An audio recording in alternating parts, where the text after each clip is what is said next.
Chapter 1062. It sounded exaggerated, but when one thought about it carefully, it made sense. The stubborn High Elves attracted the Burning Legion in pursuit of greater power, and they called Sargeras God and Creator over and over again. They longed for self-evolution, longed for more power and power, but what did they get in the end? Apart from the most fanatical ones who followed Sargeras to become satyrs, the remaining High Elves were actually feeling uneasy and afraid. If it wasn't for Duque temporarily comforting them with the demonic crystals after Archimonde's arrival, perhaps guys like Dathrima would have split up earlier. In the original history, Queen Azshara had always foolishly believed, or perhaps hypnotized herself, that as long as Sargeras married her, everything would become perfect. In this way, she and her followers would be able to bear the consequences of the destruction of their country and territory. After all, if she became the mistress of the Burning Legion, she and the High Elves would obviously gain more. Unfortunately, this beautiful fantasy was mercilessly pierced by the cruel reality. None of the lords of the Burning Legion took the High Elves seriously. If it wasn't for Duque, the lords would even cruelly exploit them, making them work day and night to open the portal. In a sense, the relatively gentle Duque had become the last spiritual harbor of the Queen and the High Elves. It was a certain traitor with bad intentions who told the Queen the truth. The Legion would not look up to a weak race like the High Elves. Either they were more powerful than Eredar in magic, or they were comparable to the Lord of the Abyss in close combat. Since Sargeras betrayed the Pantheon 15,000 years before this point in time, and formed the Burning Legion to dominate the universe, it had been 15,000 years of history, and all kinds of powerful creatures had found their place in the Legion. Basically, there was not much hope for promotion. Only people like Duque who fought his way out could be promoted to a higher position. Just by selling beauty and a planet, she wanted to become Sargeras' wife. What a joke. Of course, Duque didn't tell the Queen directly. He leaked it to Celia when he was bored, like a slip of the tongue. Celia used to be the Empress's maid. She was here to bribe Duque and was also the Empress's spy. Duque was not worried that his words would not reach the Queen's ears. Duque was not afraid that the Gemini would find out and tell on him. After 15,000 years of continuous victories, the entire army was filled with absolute arrogance. Even the Gemini believed that the moment Archimonde arrived, the outcome had been decided. No one cared about the feelings of the High Elves and treated them like pebbles that could be found on the side of the road. Only the Highborn Elves thought that they were gems or something. Because what Duque had revealed was the truth, Queen could no longer deceive herself. She chose to stand up. Even if she had to threaten or make a deal to force Sargeras to marry her, she wanted to complete this political marriage. Of course, Duque was not the only one who made Queen Azshara step forward. Duque used the System Elf scan to find a well-hidden cultist among the High Elves. When it came to unscrupulous brainwashing, there was really no one better than that one. In the end, under the instigation of that one, Queen Azshara activated the inherent magic formation in the Forbidden Palace at such a perfect time and began to force Sargeras to abdicate. Wishes were beautiful, but reality was cruel. Who was Sargeras?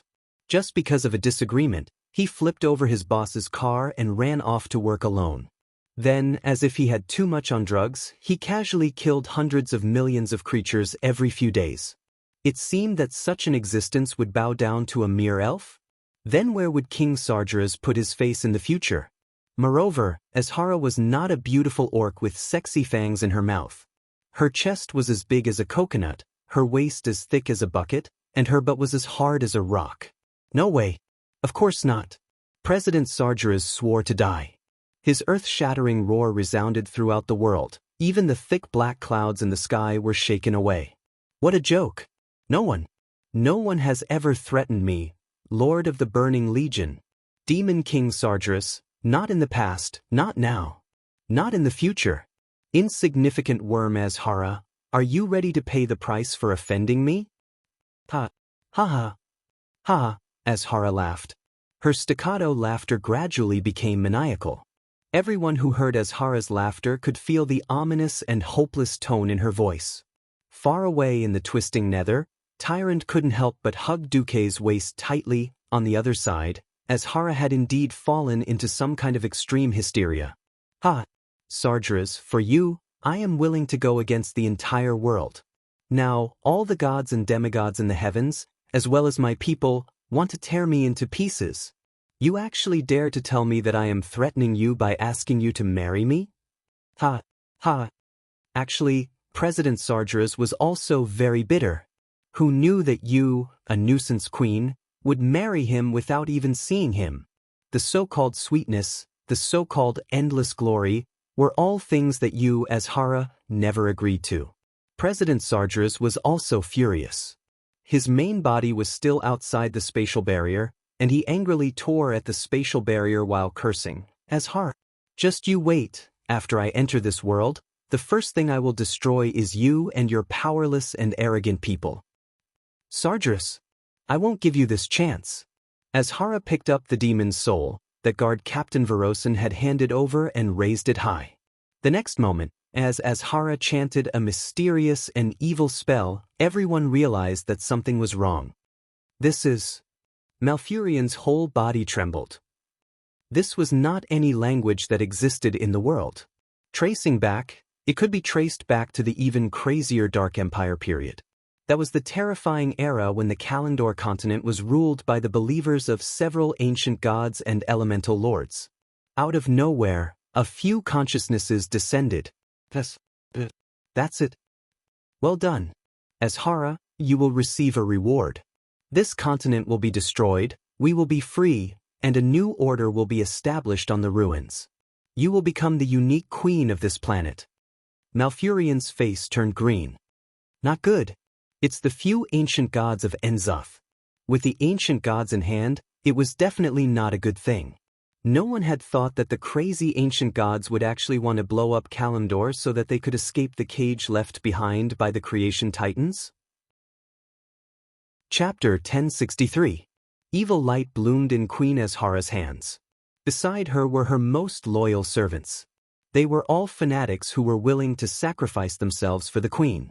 Now, they were also kneeling on one knee, watching the queen's actions with fanaticism. "Ha! Perish! Sargeras, you ungrateful be***. I won't give you what I can't have." Azhara's once elegant face was now twisted with madness. The demon's soul in her hands had the most intense reaction with the well of eternity that originally belonged to her. The black well water suddenly shot thousands of meters into the sky. Azhara's city began to tremble. No, the entire Kalandor continent began to tremble as well. "No, someone stop her." In the sky, the red dragon queen Alexstrasza screamed in fear. In the void, the moon goddess Ilun did not hesitate to use her divine power to attack Azhara's magic formation with the falling starlight. It was useless. The magic formation of Azhara had been in operation for countless centuries. With the support of the Well of Eternity, it could even withstand divine power, at least for a while. "You'll regret this. Be***. In the distance, Sargeras was frantically tearing at the spatial barrier. He was speeding up to enter this world. The teleportation gate in the south of Azhara's forbidden palace had opened slightly, and a hole the size of a fist had appeared. The Demon King's terrifying aura was spewing out from inside. If they left it alone, Sargeras would be able to come out with time. At this moment, a slim female figure suddenly appeared behind Queen Azhara.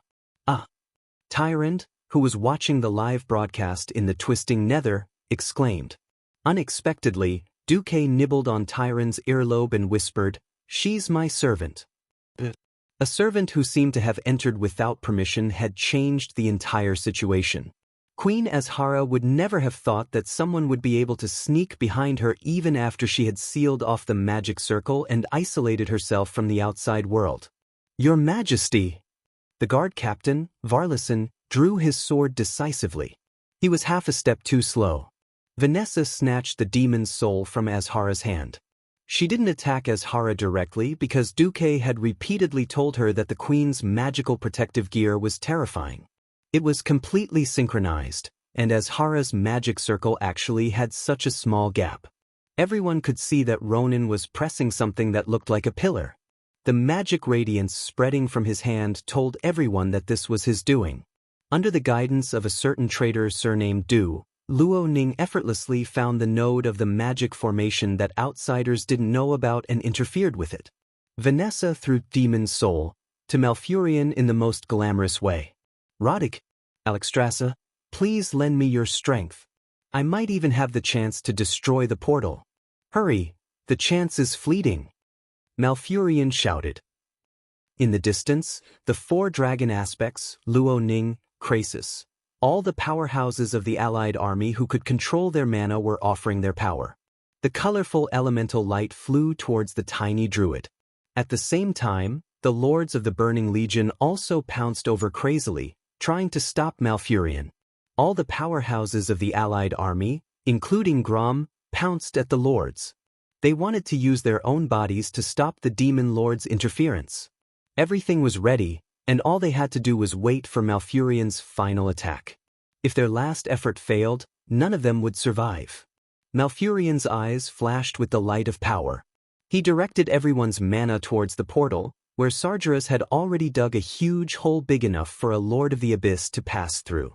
Malfurion firmly believed that Sargeras, who was busy breaking the spatial barrier, didn't have the time to care about him. This made it possible to gather everyone's strength and take a risk. The mana of the powerhouses was too powerful, so powerful that Malfurion's mortal body couldn't withstand it at all. For a moment, Malfurion almost thought that his body was going to explode and die. However, it seemed to have sensed his will. This heaven and earth, this world, every creature, every plant began to lend their power to Malfurion. Silently, a pair of huge antlers grew out of Malfurion's head. It was the symbol of an envoy of nature, just like his master, the demigod Cenarius. They were extremely beautiful antlers. Malfurion felt that his mana had multiplied by who knew how many times in an instant. The enormous mana that had gathered in the demon's soul in his hand, which had almost crushed him and seemed as heavy as 1,000 pounds, was suddenly pushed forward. "Go back, Sargeras!"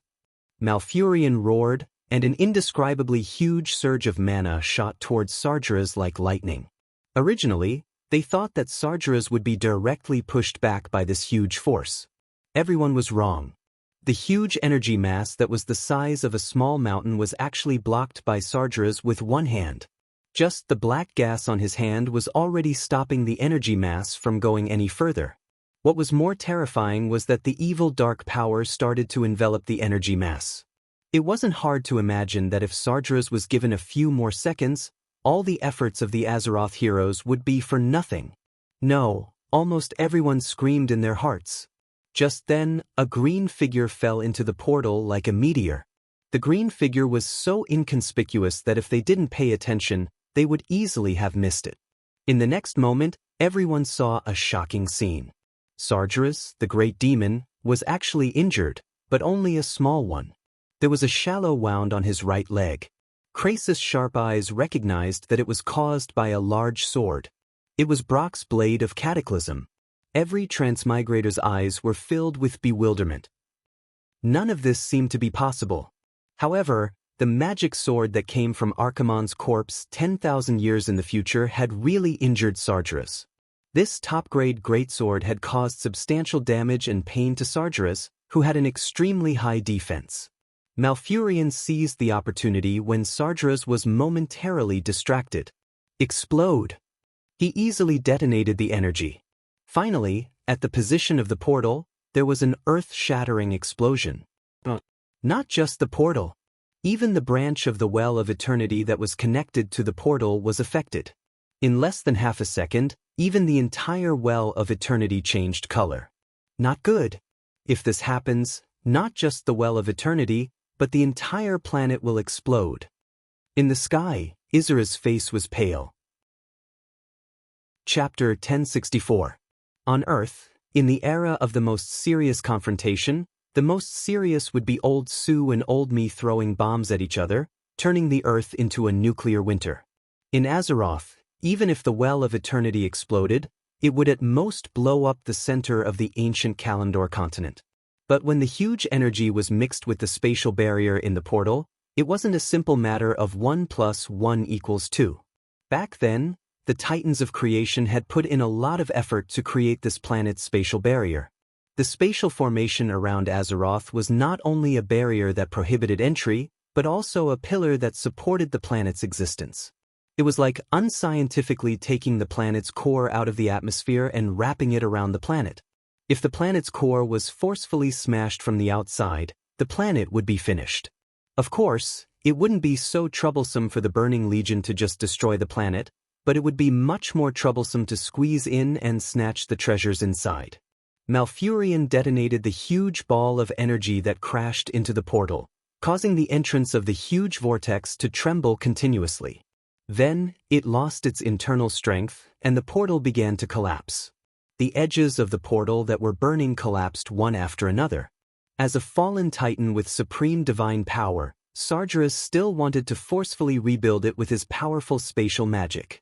Unfortunately, it was too late. The situation had already gone out of control. Even with the power of the Titans, there were times when they couldn't do anything. Brock's sword had stunned Sargeras for a full second. It was that precious second that had stolen the victory of the Demon King. Despicable ant. Under Sargeras's flames, the old orc, Brock, still smiling, was reduced to ashes. The long campaign had finally come to an end. The regret of not dying with his comrades had drawn a full stop on this ancient battlefield that had been 10,000 years since he was born. Brock, Grom cried, which was rare for him.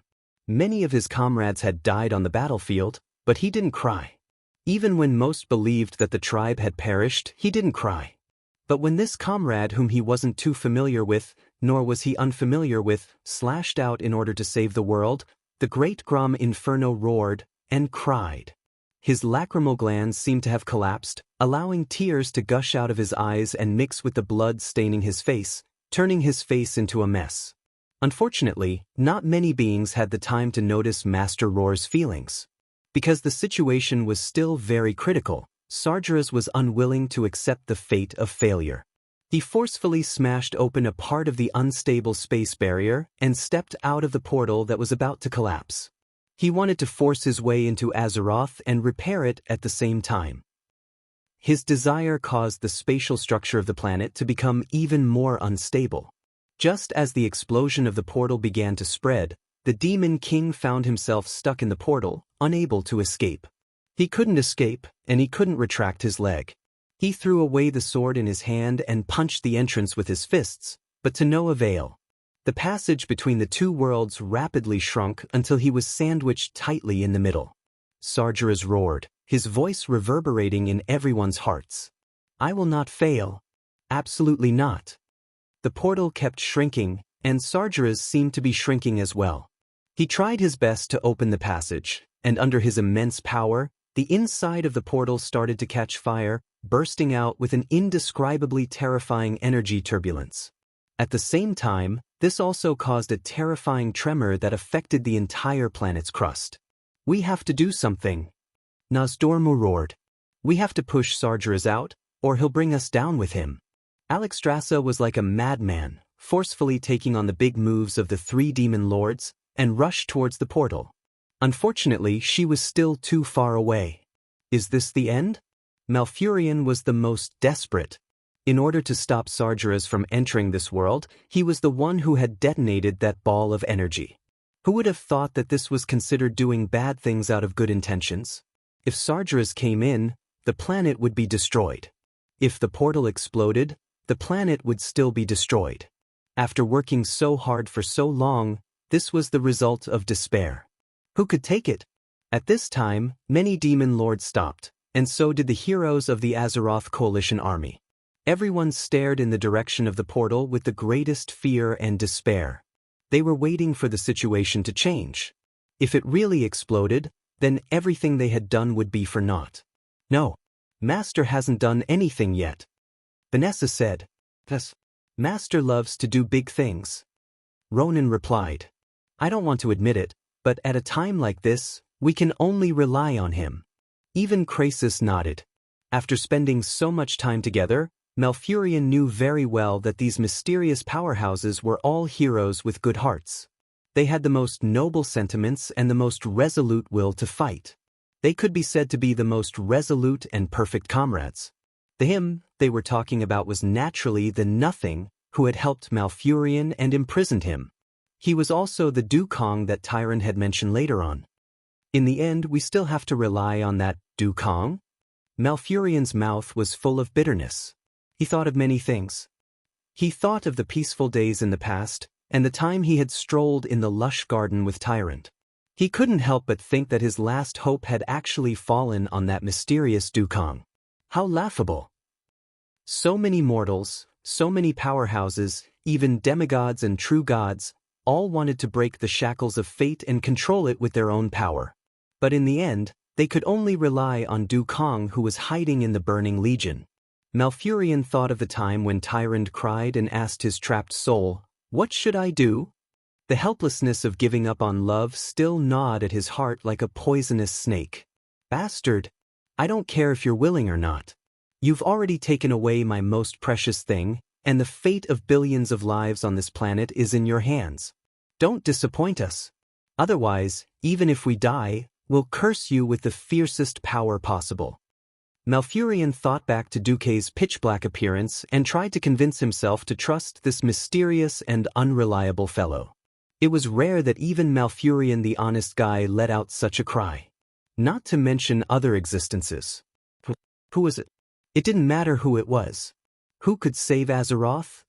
Come quickly. This world is going to be destroyed. In the twisting nether, Tyrant was so shocked that she couldn't speak.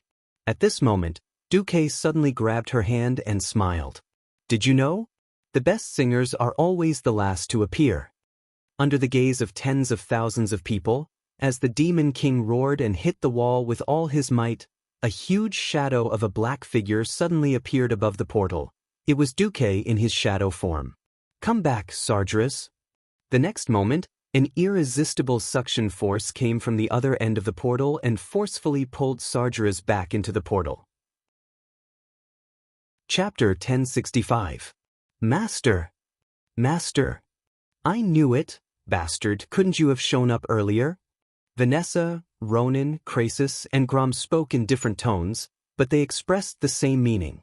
The surrounding experts immediately realized who this black figure was. Could he be? Alexstrasza was stunned. "I'm afraid so." Isra nodded lightly. According to the moon goddess Elun, these demigods all knew that there was a super spy in the Allied army who had infiltrated the highest level of the Burning Legion. Although no one knew who this spy was, and no one knew what this spy could do. But in the end, at the most critical moment, the spy boss suddenly jumped out and set Sargeras up. This was really a big event that the Allied army was happy to see. Sargeras used his sharp fingers to firmly grasp the unstable inner wall of the portal. Infernal affairs. Impossible. President Sargeras' eyes widened. He couldn't believe that the person who single-handedly sent Archimonde to Azeroth opened the portal to Azeroth for him, and did something that no Eridar warlock could do. A new Void Lord with a bright future would betray him at this time. Did the intelligence of the Titans drop after they fell? Idiot, you don't understand the meaning of the pseudonym of Infernal Affairs. Duque smirked. Illidan and Malfurion noticed that a few long strands of dark blue hair floated next to Duque's image. Was Tyrant beside him? The bitterness in the Stormwind brothers' mouths deepened. In the next second, Sargeras didn't disappoint the Allied army. He roared and was forcibly sucked back. The portal that lost its support began to shrink rapidly. But this wasn't the end. The powerful spatial fluctuations caused by the big explosion just now showed no signs of subsiding. Just when everyone wanted Duque to do something, Duque didn't disappoint them. Things have gotten out of hand. Looks like Azeroth City can't be saved. Duque looked distressed.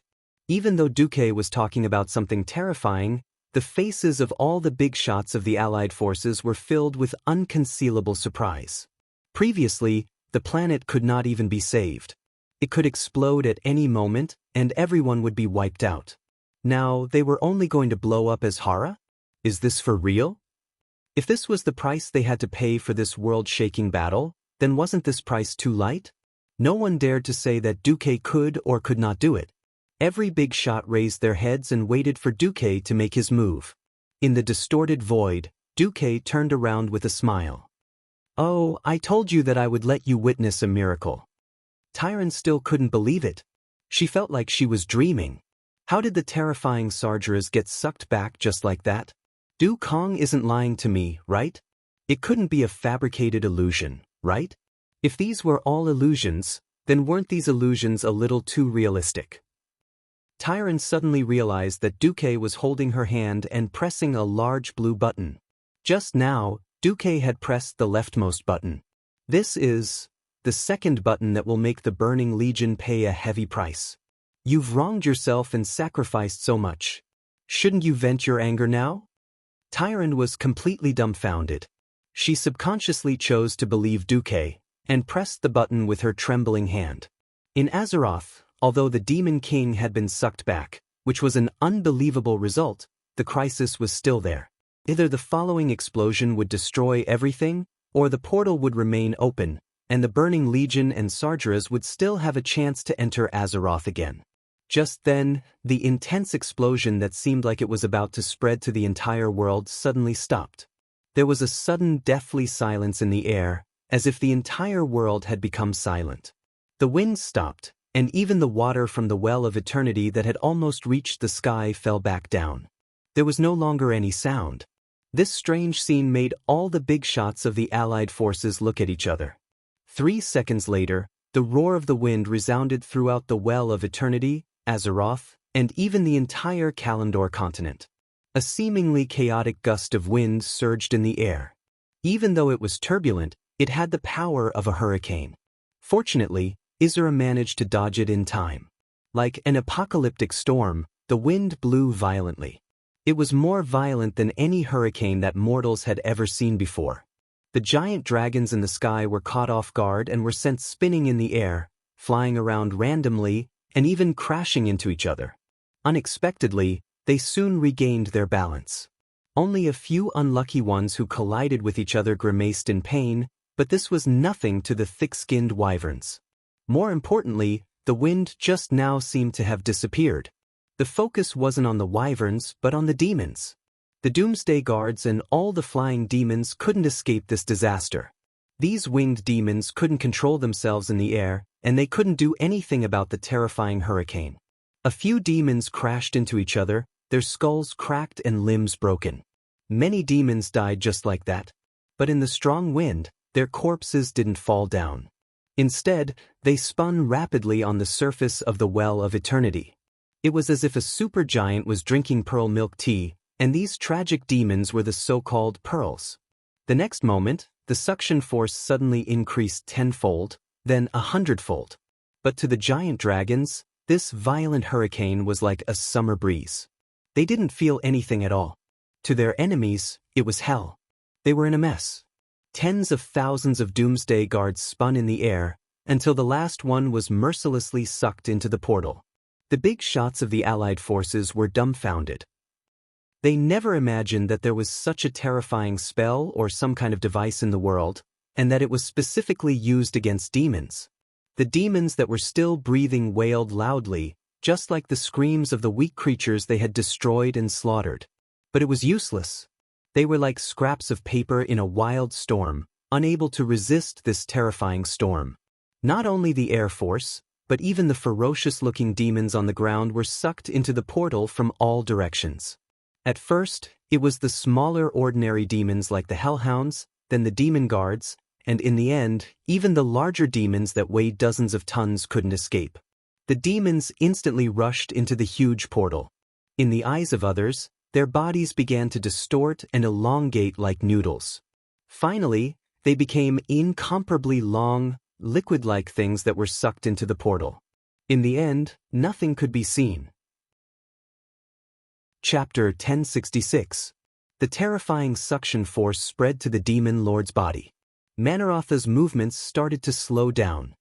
He looked at an Eridar and realized that the same thing was happening to an Eridar warlock. The night elves didn't seem to be affected much, but their movements were getting slower and slower. What happened? He muttered to himself. Manarotha's tail hit the floor heavily, trying to resist this force. Just as he raised his hand that was holding the double-headed greatsword, His eyes suddenly widened. His scaly fur was now translucent. He could clearly see the muscles and bones in his body, and they didn't seem real anymore. Impossible, the Burning Legion's vanguard said in a booming voice. Absolutely impossible. A huge force pulled him up, and he felt like he was rising into the air like a balloon. Then, like a feather, he was sucked into the tornado-like crack in the portal. Near the city of Azhara, and even on the entire continent of ancient Kalimdor, every single soldier of the Allied army who was fighting a bloody battle was stunned to see this unbelievable scene in front of them. The demons that had been incomparably ferocious just a moment ago, wanting to tear apart everything in their way, were all sucked away. It was as if the enemies they had fought for months and sacrificed countless lives to resist were just a bunch of laughable illusions. Krasis, Malfurion, Alexstrasza, and even Elun, the goddess of the moon, who had sent down her divine will, asked the black figure standing above the crack in the huge portal. "What did you do?" "I just changed the incantation that Enzoth taught me, sucking away most of the creatures in Azeroth, and only sucking the demons into the twisting nether." Duque, who had just done something earth-shattering, seemed extremely calm. "You will pay the price. I'll remember you." The will of an ancient god flashed before disappearing. Almost everyone's heart skipped a beat. As expected, these evil fellows never gave up.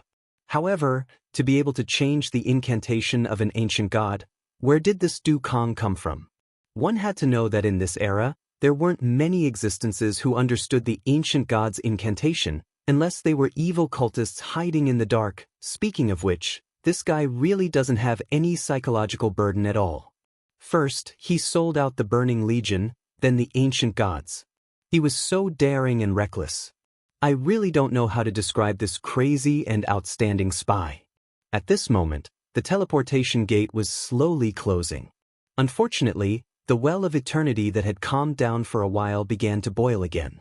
Duque said, "I'll leave this place to you. I need to work on the twisting nether." "What are you doing?" Isra asked loudly. Duque revealed the most mysterious and incomprehensible smile. "It's rare for me to have such a powerful weapon. How can I vent my hatred if I don't get rid of the Burning Legion?" "Don't worry, after this, I guarantee that the Burning Legion will not be able to invade Azeroth on a large scale for at least 10,000 years. 10,000 years? What kind of joke was this? Being able to maintain peace for 100 years was already a miracle. Moreover, the main force of the Burning Legion had only been forcefully dragged away, not destroyed. What right did this Dukong have to say such big words? Unless an idea that could not be any crazier began to emerge in the minds of all the experts. Could this guy be? They really wanted to imagine what Duque would do, but there was no time. A huge black light began to bloom on the Well of Eternity. A terrifying tremor that seemed to never stop spread in all directions along with the magic power of the Well of Eternity. Kaboom! With a loud noise, a huge crack at least 100 meters wide split the entire city of Azhara in half, and the huge crack was still showing signs of expanding. The powerful magic seal was still protecting the forbidden palace of Azhara, but no one knew how long it would last. Go! The giant dragons descended and rescued the heroes who had been fighting on the ground. "Where's Tyrant?" "Tyrant hasn't returned yet." Illidan yelled at his brother. Malfurion's body trembled. "I don't know, will he?" He was referring to was, of course, Duque. No one knew what Duque was going to do next. Sitting in the control room of the twisting nether, Duque gleefully tapped the beat and hummed an unknown tune. He sensed the situation outside and even had the mood to tease Tyrant. Tyrant was so scared that her heart almost jumped out of her chest. Even her body was trembling. "Don't worry. This is a super long-distance interstellar teleportation. Even Sardras, who was the first to come back, would need 5 minutes and 18 seconds. I also specially chose the slowest spatial tunnel for him. If I'm not wrong, he will come back with his subordinates." What if we're discovered by the demons here? Tyrant couldn't imagine how the hundreds of millions of demons here would react if they found out that she and Duque were doing this. "It's fine. I've already secretly blocked all spatial communications here. I have enough time to do whatever I want." What was audacity? This was audacity to the extreme. Although every hero must have a big heart, but to have a big heart like Dooku, it was truly unheard of and unheard of. Tyrant felt a sense of excitement. It was a thrill that she had never felt in her thousands of years of life, from her childhood to her teenage years to her youth. Illidan was very good to her, and so was Malfurion. However, she had never felt such a taboo excitement from these two childhood friends. Ever since she was young, she had always followed the rules, listened to the sounds of nature, and followed the teachings of the goddess. She was the spokesperson of the goddess, the example of all that was good. She had never tried to play with the Burning Legion, who could destroy the entire world, in the palm of her hand. Walking on a tightrope on a mountain of blades. Dancing on the tip of a blade. Disco dancing at the gates of hell. There was nothing more exciting than this in the world. Her heart was racing, her adrenaline was pumping out adrenaline, and the endorphins in her brain were spreading joy. From the misery, grievance, and terror after being captured to the fact that the situation was about to turn around and they were about to successfully defend Azeroth and become a special existence beside the great hero of Azeroth, the complex emotions brought about by the ups and downs were indescribable. The more Tyrant thought about it, the more excited she was, and the more afraid she was.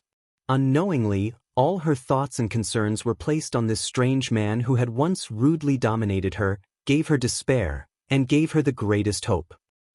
We're finally at the last step. Duque laughed. Chapter 1067. On this day, in the super void fortress of the Twisted Nether, the demons were discussing the battle situation while waiting in boredom, as if they were celebrating a festival. I'm going to kill to my heart's content this time. This was what the cruel Dread Guardian said. I'm lacking some fresh experimental materials. Remember to tell the idiots below not to kill all the natives. This was what the evil Eridar Warlock said.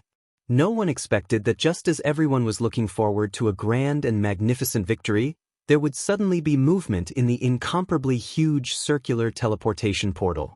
There was no air in the void, and there was no medium for sound to travel, so there was no sound. However, this scene made every demon who witnessed this scene feel like they were hallucinating. There was a loud bang in their heads. That was an uncountable number of demons. They were all the lucky ones in the eyes of other demons, lucky enough to be the first to rush to planet Azeroth. Now, they were all back in the form of corpses. Most of these strong demons could survive for a long time even if they were thrown into the airless void, into the terrifying polar regions, or in lava. Some demons did not even need air to survive, nor were they afraid of high temperatures and flames. Now, they were all reduced to dust. A hellhound's horn was pressed against the arm of a demon guard. The Abyssal Lord's belly button no longer had a shield-like waist plate hanging from it, but the skull of a female demon that looked like a specimen of Shivala. They were all torn to pieces and mixed into a ball, almost indistinguishable from each other. This is the Twisted Nether. A demon in the Void Fortress said the greatest fear in the hearts of the demons. Outside the Twisted Nether, no matter how many times they died, as long as their souls did not collapse, they could be resurrected countless times. However, dying in the Twisted Nether, like this kind of demon whose soul and body were sent back together, was dead. There was no possibility of resurrection. The huge teleportation portal formed by the 12 satellites as the fulcrum became a huge fountain, continuously spraying demon remains into the Twisted Nether. No one could estimate how many demons there were in this place. Obviously, this number was definitely in the hundreds of thousands. What happened?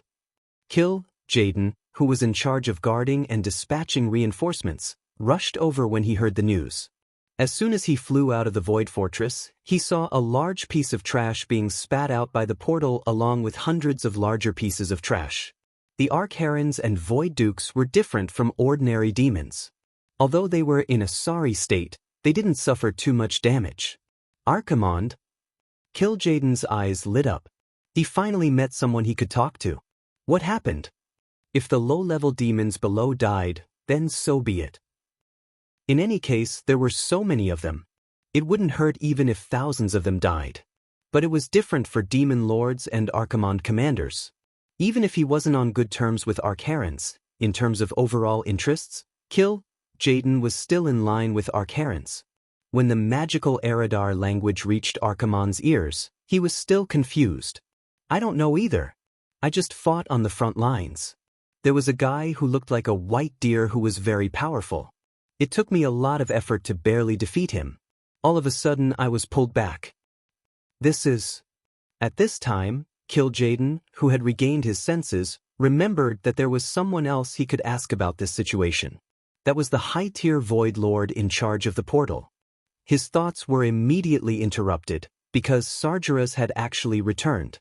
His huge body was almost forcibly squeezed out of the portal. The melted armor covered the fallen titan from his neck to his feet.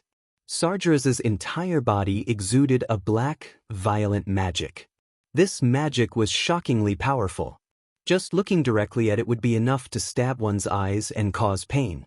In the void control room, Tyrant endured the pain and bravely looked at Sargeras's evil face. It was a face that was twisted and perfect. About 15,000 years ago, Sargeras was still a handsome, almost perfect being. Through Elun, Tyrant learned that the race of this creature was the one who created this world. But now, this handsome face was filled with evil. His body was already dead, and his eyes were burning with flames. He was in an extremely chaotic state of emptiness. Sargeras had sharp, poisonous fangs. He waved a long and thick tail behind him, and jagged scales protruded from the tip of the tail. His hands were curled with demonic claws, and he held an evil sword in one hand. Perhaps it was because of the explosion of the portal just now, only half of the sword was left. However, its serrated blade still looked very lethal. Infernal affairs. You traitor! You still have the guts to stay here? Sargeras's roar set the tone for this strange turn of events. Kil'jaeden and the Eridar twins who were floating in the air turned pale. If Infernal Affairs was really a traitor, then they would also be in trouble. How terrifying was the voice of the fallen titan. Even though they were at least 10,000 meters away, Duque and Tyrant could still feel the terrifying pressure. It was as if stars were crashing into them. If not for Duke blocking the attack for Tyrant with a wave of his power, Tyrant might have died on the spot, her organs exploding into smithereens. With a thought, the dark energy in Duque's body activated a small spell. Suddenly, an illusory projection of Sargeras' size appeared in the void. Over 1 billion demons heard Duque's voice, which was formed by dark energy waves. Ha! Sargeras, why don't you ask me why I'm still here instead of hiding like you think I am? Duque's calmness made the Burning Legion's triumvirate uneasy. This Infernal Affairs was too scary. He snuck in silently, and like the other lords, accepted the ultra-high purity of dark energy baptism, but kept his heart. He passed all the tests, and with his unparalleled spatial magic, he climbed to the top of the Burning Legion. Why hadn't he left yet? The answer was simple. He must have something up his sleeve. Let me tell you now, why did I name this portal Mjolnir? Duque's face was dyed with black energy, and a smile that was terrifying even to a demon appeared. Chapter 1068. I don't care what you're up to. Everything is over. You can't betray the Legion just because you want to. Pay the heaviest price for your sins. Following Kil'jaeden's domineering words, the image of something in Kil'jaeden's hand was magnified many times. It was magnified to the point that even Duque and Tyrant, who were thousands of meters away, could see it clearly. It was a lifelike black, translucent humanoid spirit. On the spirit body, a black robe wrapped around this slender and slightly demonic body. It posed in a handsome pose, its face full of complacency, evil, and mysteriousness. Ah! Tyrant exclaimed. She knew what it was. It was Duque's soul. Not good. Tyrant was not an ignorant woman. As the high priestess of the moon goddess, she had more opportunities to come into contact with information about demons, killing, destroying, devouring bodies, and even souls. Souls were the last thing that demons could get their hands on. Once one's soul was controlled by a demon, whether it was turned into a disgusting and indescribable existence or destroyed completely depended on the demon's preferences. Duque tilted his head slightly and explained to Tyrant, "If I want to become a Void Lord, how can I not give up a part of my soul? Otherwise, the leader of the Burning Legion would not have given me such an important task." Tyrant's heart felt as if it had fallen into the deepest and darkest hell of despair, and there was no longer any warmth in her. The hatred and resentment that Duque had towards her for everything that he had done to her disappeared at this moment. Even though he knew that he would probably die, and even his soul might fall into hell and suffer for billions of years, he still gave the Burning Legion the most tragic counterattack. This kind of heroic spirit was not something that mortals could imagine or even compare to. What was greatness? This was greatness. What was a hero? This was a hero. Even though Illidan and Malfurion were outstanding heroes, compared to what Duque had done, their actions were insignificant. Looking at the only white eyes in the darkness, Tyrant felt as if she had stopped breathing and her heart had stopped beating. Even time seemed to have stopped for a moment. "Are you telling me that if you die, I have to complete the last step for you?" Tyrant followed Duque's gaze and saw the third button. It was a red button with a warning tone. "So, you've already prepared everything? Is that the final button that allows you to continue the plan even if your soul collapses?" Duque's lips curled into a smile, but Duque's smile froze in that instant. This was because Kil'jaeden had already crushed Duque's soul avatar in his rage with a palm covered in hellfire. "Ah!" Duque screamed and knelt down on the spot. Sargeras let out a sinister laugh that shook the entire distorted void. "Infernal affairs, don't think that death is the end. This is just the beginning." Sargeras was furious. The grand plan that he had been planning for so long had been ruined by a small traitor. He couldn't even wait for Duque to die. With a wave of his hand, he snatched Duque's soul from Kil'jaeden's hands and gave him the most terrifying soul punishment. That's right. Just like how he had done the soul punishment hundreds of thousands of times before, he only had to activate the spell and he could use this part of the soul that had been processed by a secret spell to pull over Duque's entire soul. Then he could. Tyrant's entire body trembled. She didn't know how painful the soul punishment was, but she had heard the cries of her sisters who had died in the hands of Eridar's Gemini. None of the physical punishments in the world could make people cry out in despair like that. She wanted to say that she could imagine what kind of pain it was, but she couldn't lie to herself. Looking at the trembling Duque, who was sweating profusely, she shouted in her heart, "Tyrant! There's no time to be weak. Don't let Ducang's efforts go to waste. For Azeroth. For the goddess. And even more for Dukang. You have to be strong. Tyrant." Tyrant couldn't care less about Duque beside her. She used all her courage and strength to pounce forward like a cheetah and hit the last red button with her fist. With the press of the button, the 12 satellites suddenly rotated, and after countless teleportations, the magic power accumulated in the satellites burst out at this moment. They were arranged according to the time of the clock. The next moment, the magic on all the satellites gathered at the center point. When the 12 white-hot light beams gathered into one, it released a dazzling light that was as dazzling as the birth of a new star. A thick energy cannon was shot out. From afar, it looked like a solid object. In less than 1,000th of a second, the terrifying high-energy cluster covered the distance of more than 10,000 meters and pierced into the base of the Burning Legion, the void fortress that was generally prismatic and built from the inside out of a giant meteorite. As the base of the Burning Legion for more than 10,000 years, the surface of the fortress was mostly covered with precious metals such as Krypton gold. The interior was constructed with an unknown alloy that had been treated with high magical protection. In fact, most of the defensive walls inside the fortress were handmade from the remnants of the interstellar battleships that Sargeras had stolen from the Pantheon. But even with the outer layer of super hard metal and the inner wall made from the interstellar battleship shell, it still failed after resisting for a few seconds. The light beam pierced through the fortress's anus and reached the interior. All the huge compartments along the way were instantly set ablaze due to the void extracting oxygen and air. The explosion was extinguished in an instant. Small white light bubbles quickly appeared and extended to the area near the damaged area. In all fairness, the power of this cannon was not small.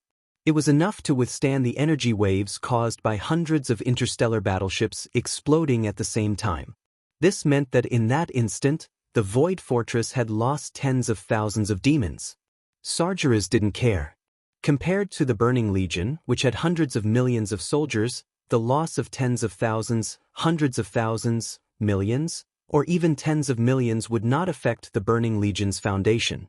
However, being hit in the fortress's central warehouse where the demonic crystals were stored would cause an explosion that could affect the entire Void Fortress and destroy the billions of demons within it. That was another matter altogether. Chapter 1069. Dark energy had never been a stable and peaceful energy. High-purity dark energy crystals that stored large amounts of dark energy were even harder to deal with. The dark energy obtained after destroying countless planets and slaughtering billions of lives was good stuff, but with the Burning Legion's half-baked science, all the demonic craftsmen could think of was to gather the dark energy, separate it into compartments, and store it away from the outside world as much as possible. Who would have thought that once it was hit by high energy, the dark energy crystals would become a more terrifying existence than a nuclear bomb? A super explosion that no one could have imagined happened. The Burning Legion's triumvirate turned their heads and looked at everything before them in horror and despair. The colossal fortress that they had operated for a full 15,000 years, the Void Fortress that was as big as a planet, and who knew how many billions of demons had been stuffed into it. At this moment, as the explosion spread throughout the entire fortress, one could see terrifying bulges that looked like blisters and lumps on the surface of the fortress. No sound could be heard in the void, but that was what their nerves told the triumvirate. Expand, expand, expand again. Anyone could see that the Void Fortress was done for. 3 long yet brief seconds passed, and the entire fortress burst into the brightest green light. In the next instant, the green light that seemed ready to extend infinitely retracted, forming a black hole that devoured life, matter, and everything around it, even light. No, Sargeras let out the most miserable scream he had ever let out since he fell.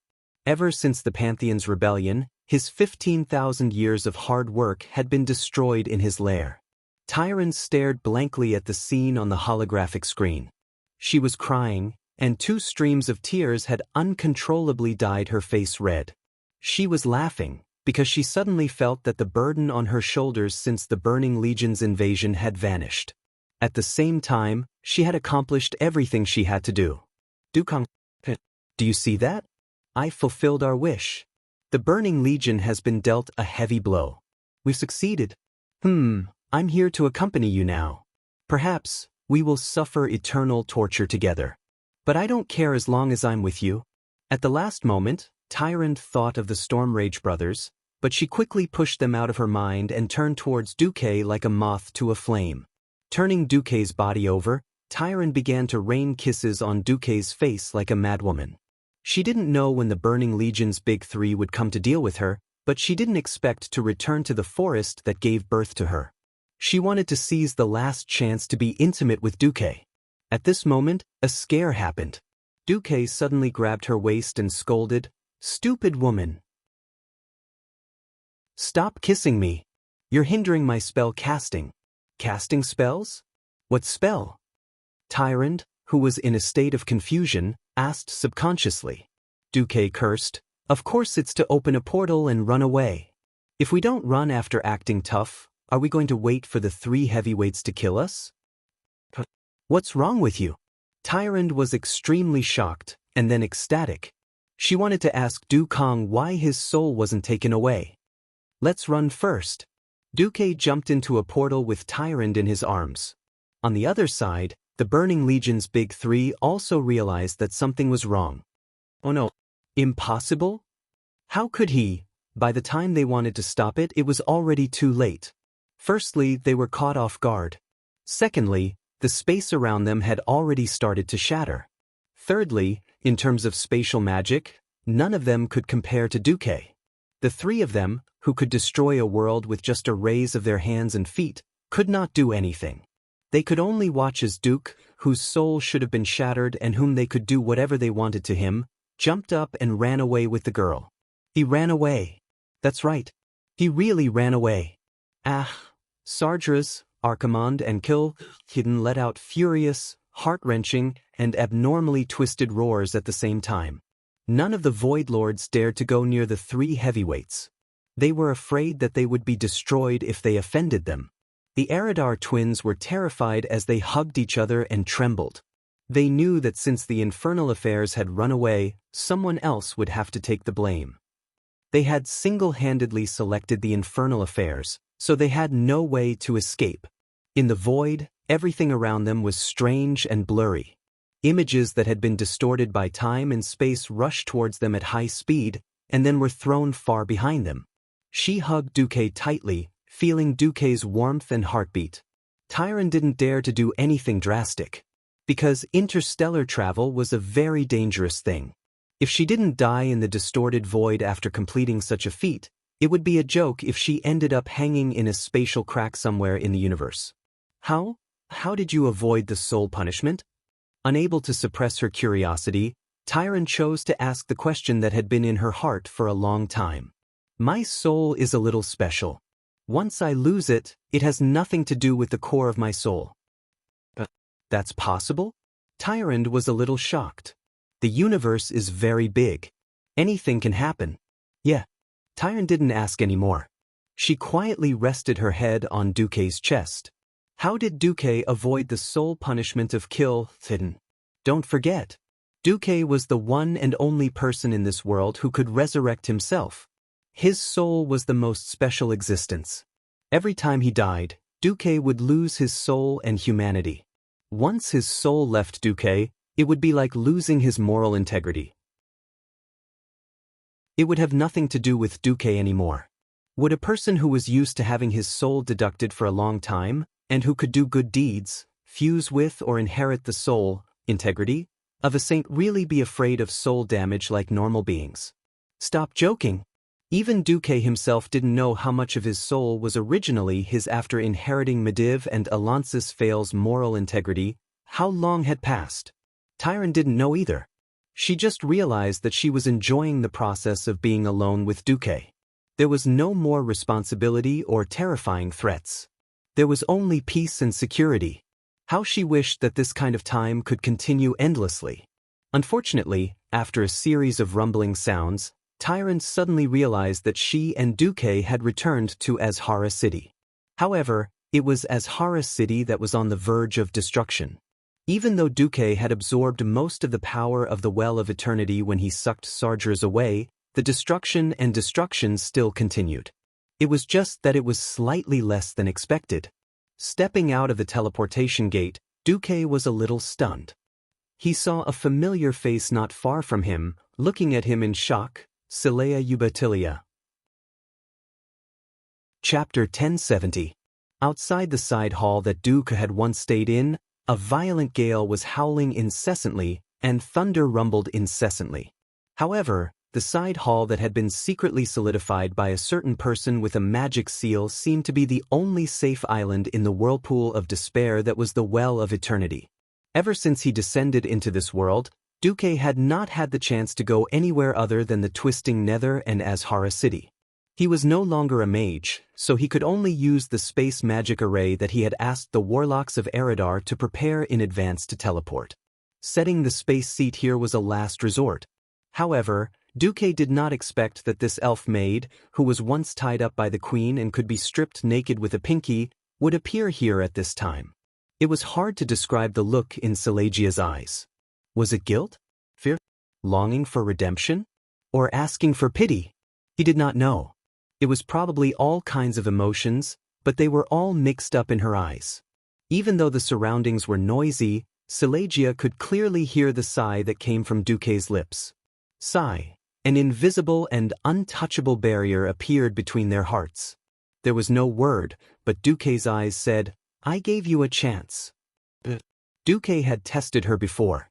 If this woman, whom he named Silegia, could keep all of his secrets, he would use other channels to let Queen Azhara know about the ancient gods. It was a pity that Silegia had always played the role of a spy here, just like what he had done in the Burning Legion. Duque was not a fickle person. If he were to abandon her like this, he would not be able to forgive himself. Seeing that Xianxia had served him and Tyrande diligently, Duque taught her many things, such as the creation of magic circuits, the use of nature magic, and a few inconspicuous spells that would soon become very important to her. However, this was the limit.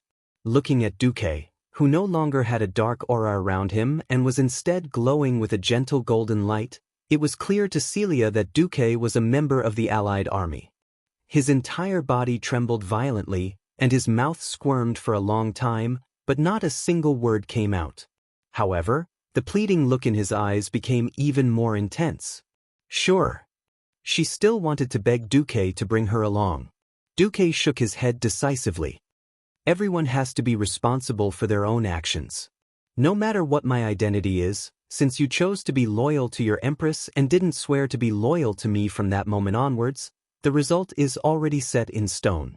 Ignoring Xianxia, who was kneeling on the ground and crying, Duque led Tyrande up to the balcony on the second floor. Suddenly, Celia's voice came from behind Duque. If fate allows me to choose again and I choose you, will you accept me? Duque stopped in his tracks. As a transmigrator, he knew very well what was going to happen next. Was it fate? Was it a coincidence? Or was it a prank? Even Duque himself didn't know why he did this. He smiled. His smile was mysterious and filled with certainty. Do you still remember the first spell I taught you?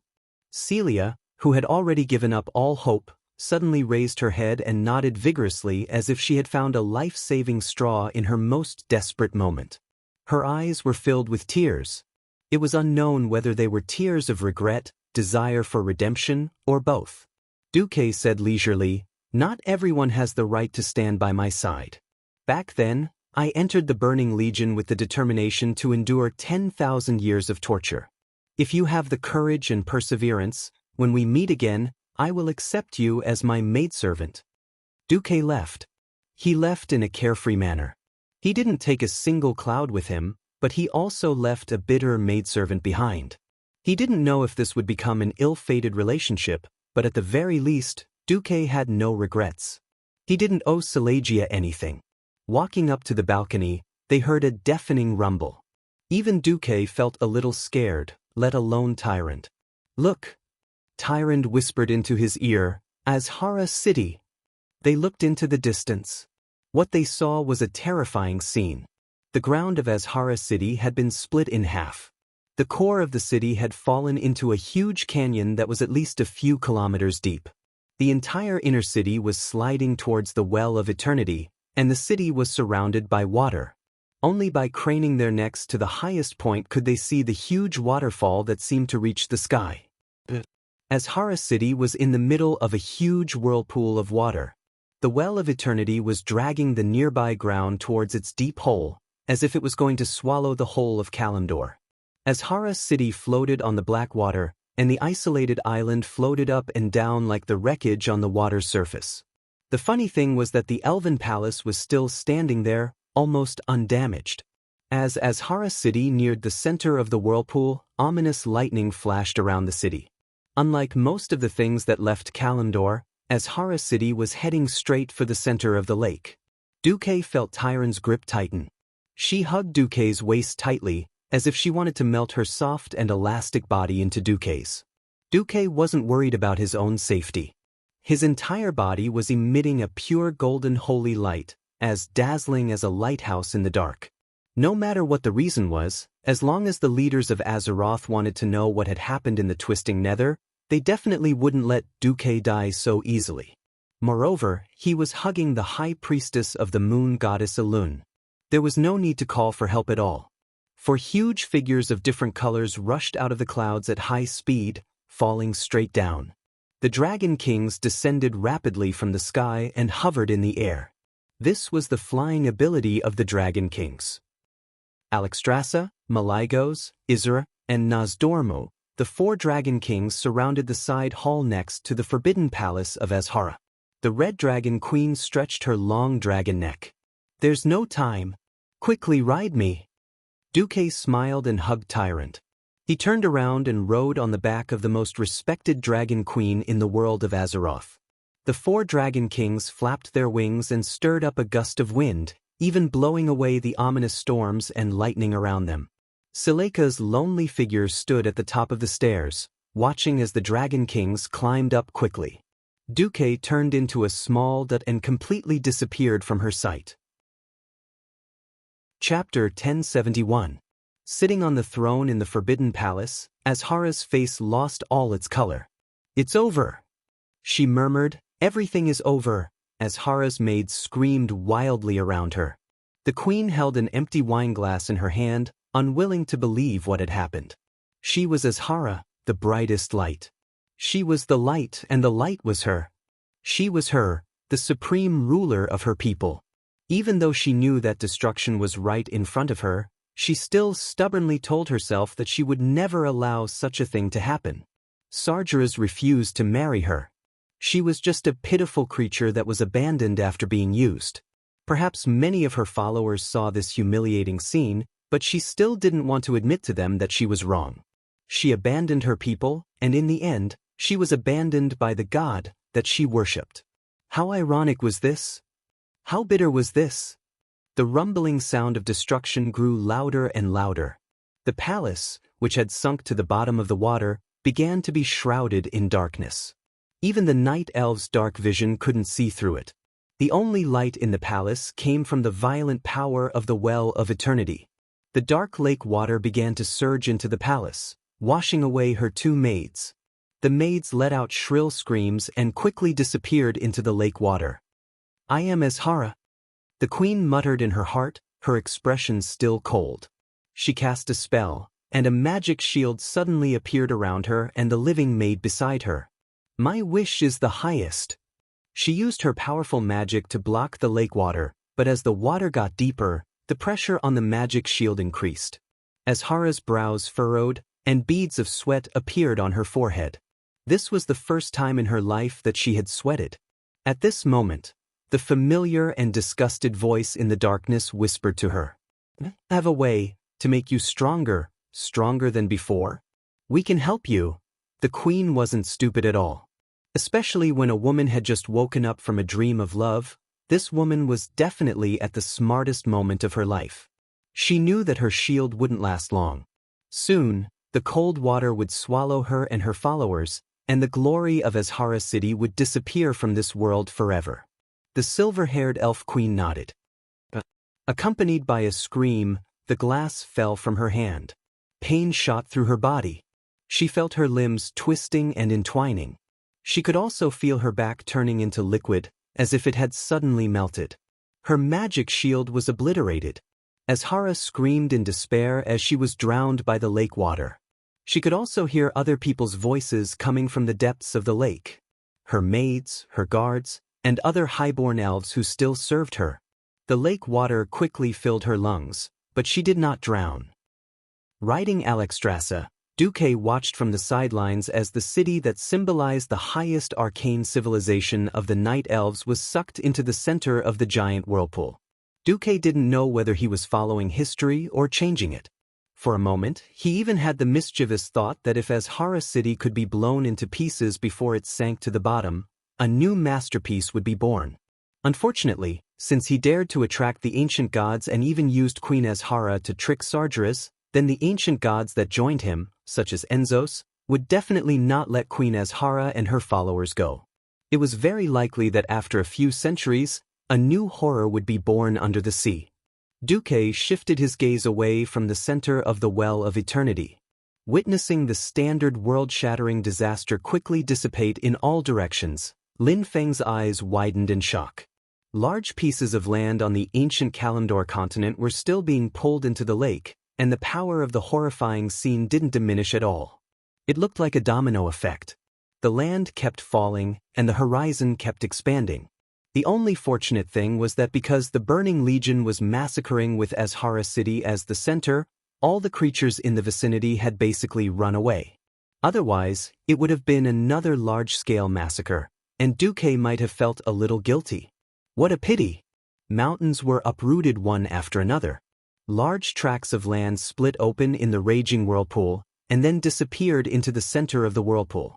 Sitting on the Red Dragon Queen and looking down, Duque saw the land where the elves lived disappear without a trace in the blink of an eye.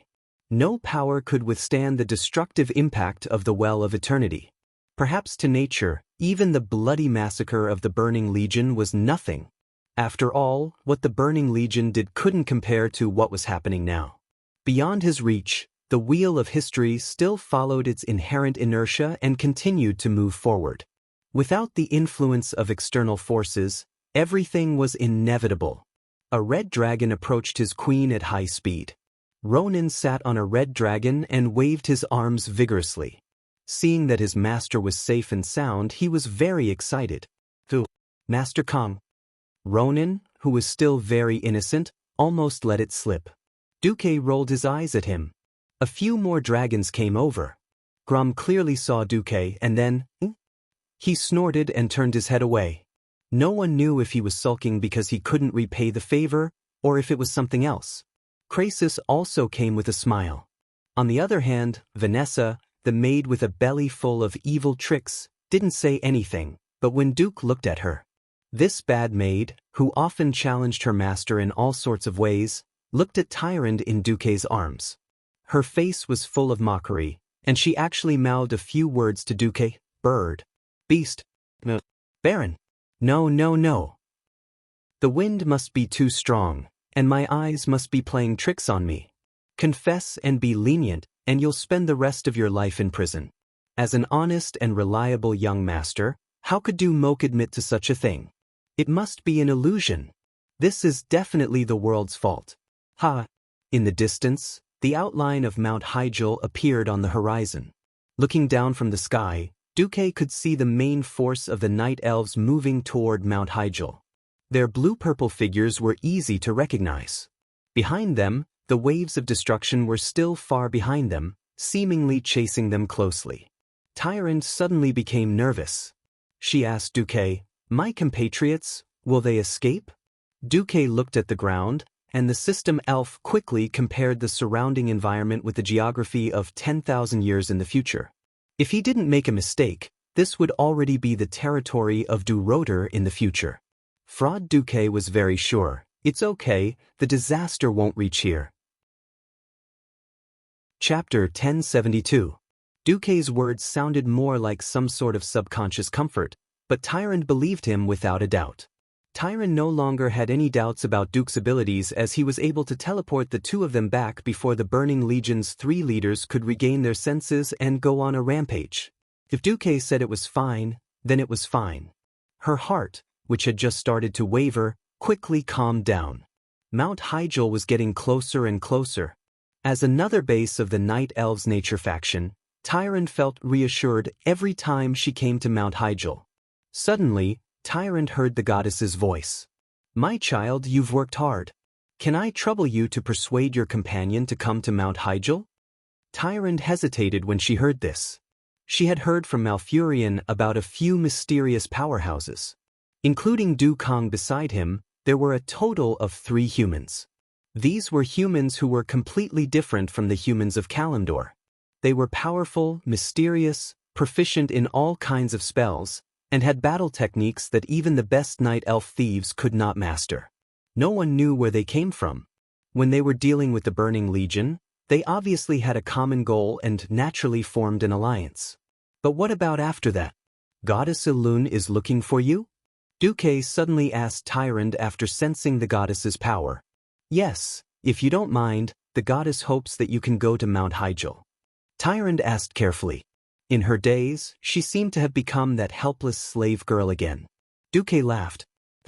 Just nice, I also have something to ask Goddess Elune for help. Since both sides had the same wish, it was easy. Tyrande heaved a sigh of relief and continued to sit behind Duque.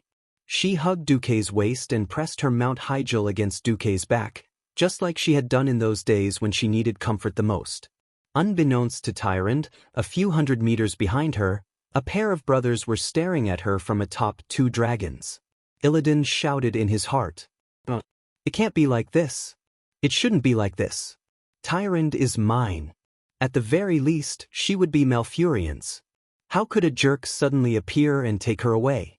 These voices lingered in Illidan's mind, telling him of the unimaginable. Yes, there was a time when he was jealous of his brother, but he couldn't imagine doing anything that would hurt Malfurion, such as cutting off his left arm. But at such a time, he could not control his thoughts, and felt that this unthinkable thought of his was somehow a comfort to him.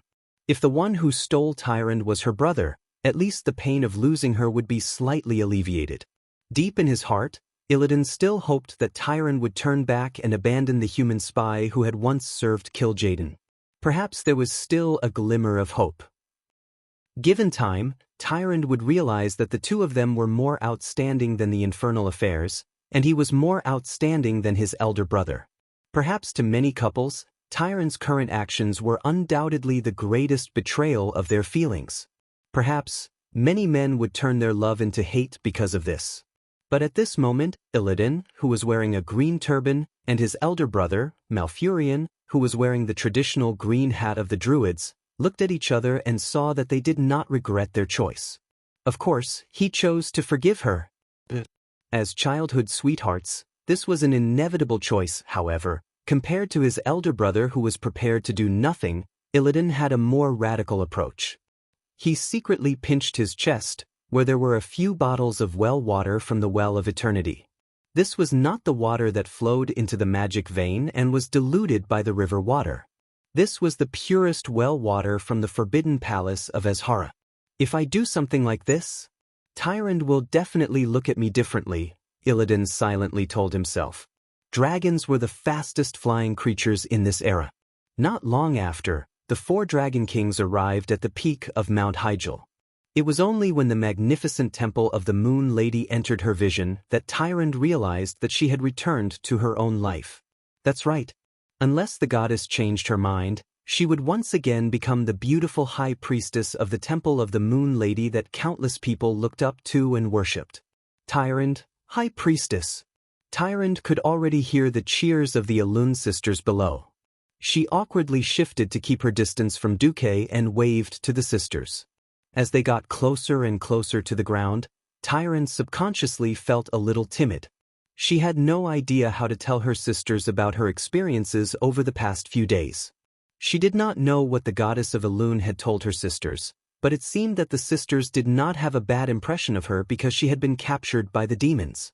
Instead, their eyes were filled with fanatical worship. Tyrande did not have time to ask, because after she and Duque were put down, the 4 Dragon Kings quickly transformed into their human forms. They urgently needed a meeting to understand the situation of the Burning Legion. Alexstrasza walked at the front, followed by the 3 Dragon Kings, Duque, and finally Tyrande, Ronan, and the other transmigrators who walked behind Duque. Many ancient dragons also turned into human forms and guarded the perimeter of the Temple of the Moon Lady, preventing anyone from getting close. It was originally still daytime. The moment Ilune's descended, the sky above the central hall of the Moon God Temple turned from day to night. As the bright moonlight filled the entire hall, Duque could feel the will of the goddess turning into a large ball of gentle light that enveloped him. Hello, expert from another world. May I ask what name I should use to address you? Infernal Affairs? Or Mr. Dukong? Ilune's voice was gentle, and it was easy to associate her with the role of a mother. Duque bowed and replied respectfully, "A name is just a code. We have our own difficulties that we cannot tell you our real names, please forgive us. So if possible, please call me by my fake name, Dukong." Alright, Dukong. First of all, thank you and your friends for choosing the side of Azeroth in this war. We thank you on behalf of the billions of lives in Azeroth. An illusory white humanoid woman covered in white light appeared, looking like a marshmallow. But there was no doubt that it contained Ilune's will. Ilune bowed to Duque. Not only her, but the 4 Dragon Kings, including Alexstrasza, also bowed to Duque. Chapter 1073. Ronan was a little incoherent, Krasus was extremely excited, and even Lord Howl was a little embarrassed. Vanessa quietly took a step to the left and hid behind Duque, deliberately letting all the glory fall on Duque. Only Duque, the one and only Duque in the world, calmly accepted all of this under Tyrande's surprised gaze. Duque did not think that there was anything wrong with this. After all, in the game, he was the man who had killed the true god Si, Thun, and held the chicken drumstick Atish.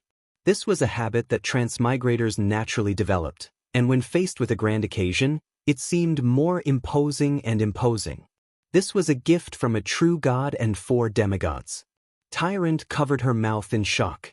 Duque did not know that because of his unintentional action, Ilun and the 4 Dragon Kings had a higher opinion of Duque. After all, if Duque was the kind of person who relied purely on scheming to ruin the Burning Legion, he would not be worthy of their heartfelt respect.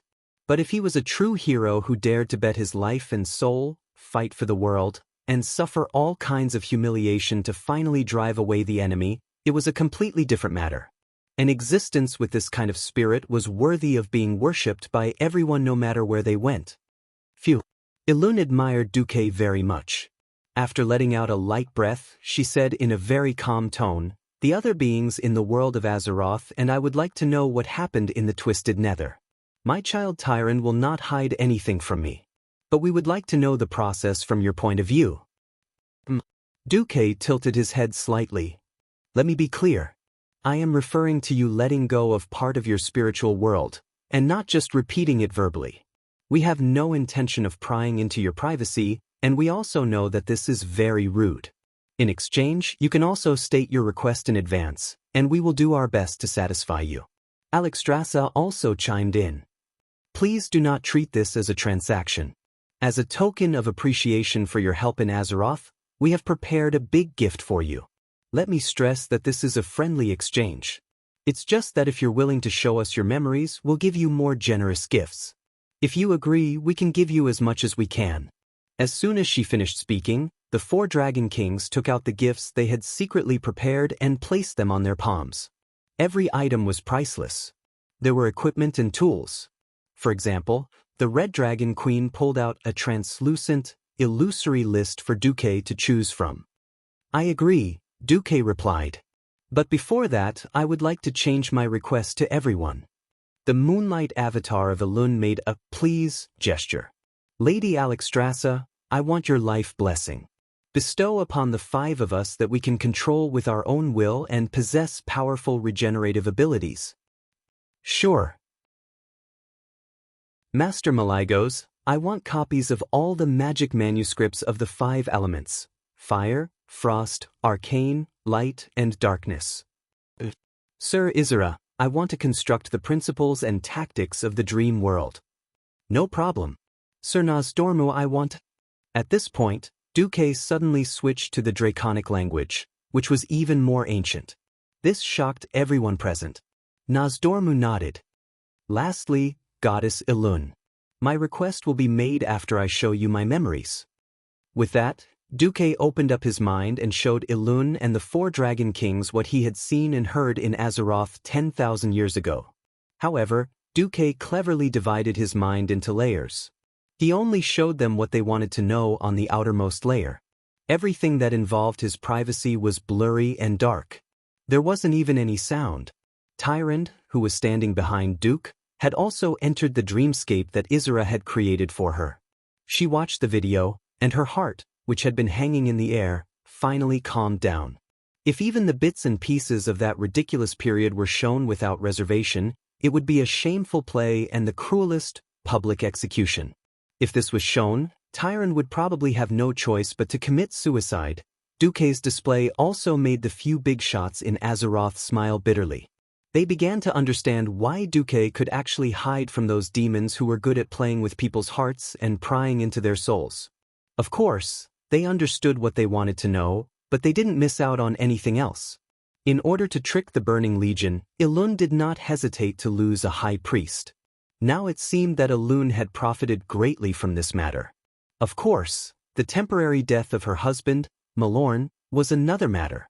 In the dream world outside of Duque's perception, Ilun, the 4 Dragon Kings, and the demigod Cenarius, who had not made it back in time, were having a small meeting. Can it be trusted? Maligos asked impatiently. Among so many big shots, he was the one who suffered the most. Not only did he hate Nesario, but he also hated the Burning Legion. At this point in time, he was already so paranoid that he was going crazy. When he had the time to go find his recently dead wife, Syndagosa, and touch her resentment, he should have fallen into madness just like in history. 5 billion demons, 450 void lords. Such an exaggerated battle record, I almost thought it was fake. Nozdormu smiled bitterly. Duque's system elf's detection was the best in terms of the living, but in terms of detecting spirits, it was inferior to these gods and demigods. He also didn't know that he had done such an exaggerated job. Did you guys sense Sardra's unwilling will wandering outside the planet's space barrier? Alexstrasza laughed. It's true. Elun made the final decision, and the other demigods no longer had any objections. After leaving the Dream World conference room, Elun immediately announced the results. Not to mention Ronan and the others, even Duque was dumbfounded when he heard this number. That much? Isra, who had his eyes closed, broadcast the voice of the soul that was wandering in outer space. It was President Sardra's roar. Infernal affairs. You bastard. I won't let you go. Don't let me catch you. The boring threat behind was cut off by Isra. Isra smiled. How is it? Mr. Dukong, do you need protection? Azeroth welcomes you. Elun let out a long sigh of relief. Such a huge loss. The Burning Legion will not dare to come for at least 10,000 years. Well done. Mr. Dukong. Please tell me how you want me to reward you. Chapter 1074. Duque looked up at Elun. First, please help me cleanse the toxins in my body, as well as the contaminants in my soul. Dark energy. Darkness. 7 sins. None of them were easy to deal with. These powers were like drugs. Once touched, there would be no good ending. Especially the impurities in the soul. If there was no way to get rid of them, they would unknowingly fall into destruction and depravity. Duke didn't want to go overboard and become the villain. After all, he had personally blocked the path of the Burning Legion. Being a villain in Azeroth didn't have a good ending. Elun's blurry face showed a look of relief. The next second, a miracle descended from the sky. Countless night elves saw the bright moonlight that descended during the day, and knelt down to worship, chanting the name of the goddess of Elun. The gentle moonlight seeped into Duque's skin and entered his body through his pores. It then gathered in his meridians, forming a seemingly gentle but actually turbulent current. It began to cleanse the impurities and evil substances in Duque's body. Blarg! Duque suddenly made a retching motion. Tyron was quick to react. She quickly pulled the silver basin from the statue in the hall and placed it in front of Duque. Duque could no longer control himself and vomited. Blarg! Blarg! It was as if he was vomiting sesame paste. Not just from his mouth, but from his nose and eye sockets as well. Black substances were also gushing out. That feeling of suffocation was 100 times worse than vomiting after drinking too much. Duque knelt down on the spot. Tyron held the basin in one hand and patted Duque's back with the other to make Duque more comfortable. It was a terrible feeling. Not only was his body hollowed out, but the evil impurities hidden in his bones and soul were all forcibly extracted. It was very painful, but after extracting the dark matter, he felt as if his bones had become lighter, and he felt as if he was floating in the air. Elun smiled. Go and rest for the night. Tomorrow, I'll help you convert the dark power in your body into the power of the shadow. Darkness and shadow might seem similar, but in reality, they were completely different in nature. Darkness symbolized evil and destruction. Shadow was merely a byproduct of light. Where there is light, there is shadow. Where there is day, there is night. Even the power of Elun, the moon goddess, essentially belonged to shades. This was because moonlight was merely the refraction of sunlight in the dark night. When Duque finally finished vomiting, he panted heavily and thanked him. Thank you so much. Tyron helped Duque down to rest. When Duque came back to his senses, he found himself in Tyron's room. Looking around, it was simple and tidy.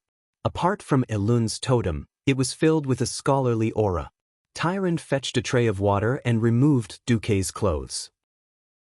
She then used the water and a cleansing spell to clean the dirt on Duque's face and body. For the sake of convenience, she even took off her priestess's robe. Duque suddenly said, "Will there be any gossip in your room? After all, you are the high priestess." Tyrant's face, which always carried a holy aura, was filled with a faint smile. "You say it as if you have not done anything to me." Ugh! The room suddenly fell into a silence that made Duque's balls ache. He suddenly smiled bitterly. Although before returning to the War of the Ancients 10,000 years ago, Duque had already noticed that Tyrande was acting strangely. She did not choose Malfurion as she did in the original history. Instead, she maintained a strange relationship with the Stormwind brothers, more than friends but not lovers. But Duque did not expect himself to be so thorough. He did not even give the Stormwind brothers a single chance. He did not know how Tyrande's enmity towards him 10,000 years later came about. He also did not know if what he was doing now was what he had, once, done to Tyrande in the original timeline 10,000 years later. In any case, it was now a bad debt. So, when he was a spy, he would be exposed at any moment. He did not have the time to think about how to deal with their relationship in the future. Now that he had dealt with the Burning Legion, his nervousness and fear had subsided. How to deal with his relationship with Tyrande had become a huge problem. According to his agreement with Nozdormu, as long as the Burning Legion was defeated like in history, he would activate the teleportation portal within 3 days and send the transmigrators who were still alive back to 10,000 years in the future. Don't even think about bringing any living beings back. Nozdormu had repeatedly emphasized before he left. Duque bared his teeth. What should he do now? Just as Duque's thoughts were running wild, he suddenly felt a wave of sourness. Duque was shocked to find that Tyrande had already started to attack Duque. "No, you can't." "Why?" Tyrande raised her head and stared at Duque, her pure face blushing. "Bastard! I didn't want to learn all this, but you forced me to. I'm just returning what you taught me to you." "Teacher," her voice was long, like the pout of a young girl. It sounded soft and numb. Duque didn't have much moral integrity now, and after hearing these words, his brain directly crashed. Duque grinned maliciously, and directly began to turn from defense to offense, climbing Shanghajar Peak. "If I don't teach you a lesson, you might really forget the days when you were controlled by my sword. Come on, let's fight." It was obvious that Tyrande had sensed that Duque was about to leave. She fought back fiercely and tried to find a way to counterattack. Unfortunately, she was still too inexperienced. She was defeated by Duque's sword within 300 moves. The sky brightened. When Duque got up, Tyrande's back was facing him, but her shoulders were trembling. "Are you not going to say anything to me? Can't you just give me a title before leaving?" Duque did not know how to answer. After thinking for a while, he threw Nozdormu's warning into the twisting nether. "If I continue to stay here, my body and soul might collapse." The next moment, Tyrande was already in Duque's arms. She rubbed her tear-stained face against Duque's chest. "Will you come back?" Duque could not bear to see her like this. "If you are willing to wait for 10,000 years." After Duque said this, he felt that it was a shameful joke. Time and distance were the scariest poisons in the world of love. Before he had transmigrated, he had seen countless couples break up in less than a month. Furthermore, his relationship with Tyrande was not based on pure love. He did not know what Tyrande would think of him 10,000 years later. Was she enlightened? Had her love turned into hate? Was she filled with resentment? Or was it something else? He could not guess. Chapter 1075. Compared to the thousands of years of relationship he had with the Stormrage brothers, Duque's 1 month with Tyrande was like an instant. Expecting Tyrande to wait for him for 10,000 years? What was this? Back then, Ilucia had waited for him for 10 years, and he felt that it was a miracle. If miracles could happen so casually, it would not be a miracle. 10,000 years was the lifetime of most night elves, even for the long-lived night elves. Duque could not possibly tell them that they would obtain a new well of eternity, and that the world tree Nordrassil would ensure their eternal youth until the Battle of Mount Hyjal, right? 10,000 years sounded more like an eternal farewell. But Duque could not explain it. No, actually, Duque wanted to explain, but when he opened his mouth, he found that his throat was stuck by an invisible force. The system concluded that it was the power of time. Had Nosdormu regained control of time and space after 15 years in the Dark Portal? Bastard! Why did he come at this time? Why did he come at this time? Duque was furious. Clear tears gushed out from her eyes, converging into a small stream that slid down her elegant and pure face. What a long time! 3,600,000 lonely nights. Was it self-mockery? A bitter smile? Or despair? Looking at Tyron's face, Duque felt heartache for the first time. If he lost the 3 Windrunner sisters, Elucia or Jaina, he would probably feel the same way. Suddenly, he smiled bitterly. Duque decided to cheat. He first shook something which Tyron recognized. It was what Duque had asked for from Nosdormu. Then, she turned into her shadow form, and as if she was caressing it, she gestured on the white bedsheet. The black light did not disappear in an instant. Instead, it left behind an illusion of a black door that lasted for a full 3 seconds. Finally, Duque shrugged as if to say, "I don't care if you believe it or not, I believe it." Tyron was stunned at first, but then she seemed to understand. Duque did not know if she really understood or if she only half understood. What greeted him was a rain of kisses and a passion that was even hotter than fire. After the passion subsided, there was sorrow that could not be dissolved. Tyron muttered unconsciously, "You despicable bastard, you turned me into this. 10,000 years is such a long time, how am I supposed to live alone? What if one day I suddenly really want to, what should I do?" He happened to see a few bananas on a fruit platter not far away from him. Duque's bad taste suddenly flared up again. Why is it again? All right, please don't mind these details. Duque unsheathed the Duque divine sword and showed Tyron a spell. All right, please learn this spell. The spell was very simple. It was a variant of evocation magic. Tyron was now a combination of a priestess and a hunter. This level of magic was nothing to her. The key was the effect of the spell. That bastard Duque had instantly shaped the bananas into the shape of the Duque divine sword. He used it as soon as he said it. Tyron almost broke down on the spot. She could not continue after saying the word 3 times. Very well, my student, please do your best to learn the most important spell that I will teach you. Duke earnestly instructed. Wu, first, you have to restore its appearance. Then its strength and toughness. Finally, you have to restore its domineering characteristics. Think about it. Those terrifying days when you were dominated by the divine sword. Teacher Duque sang loudly.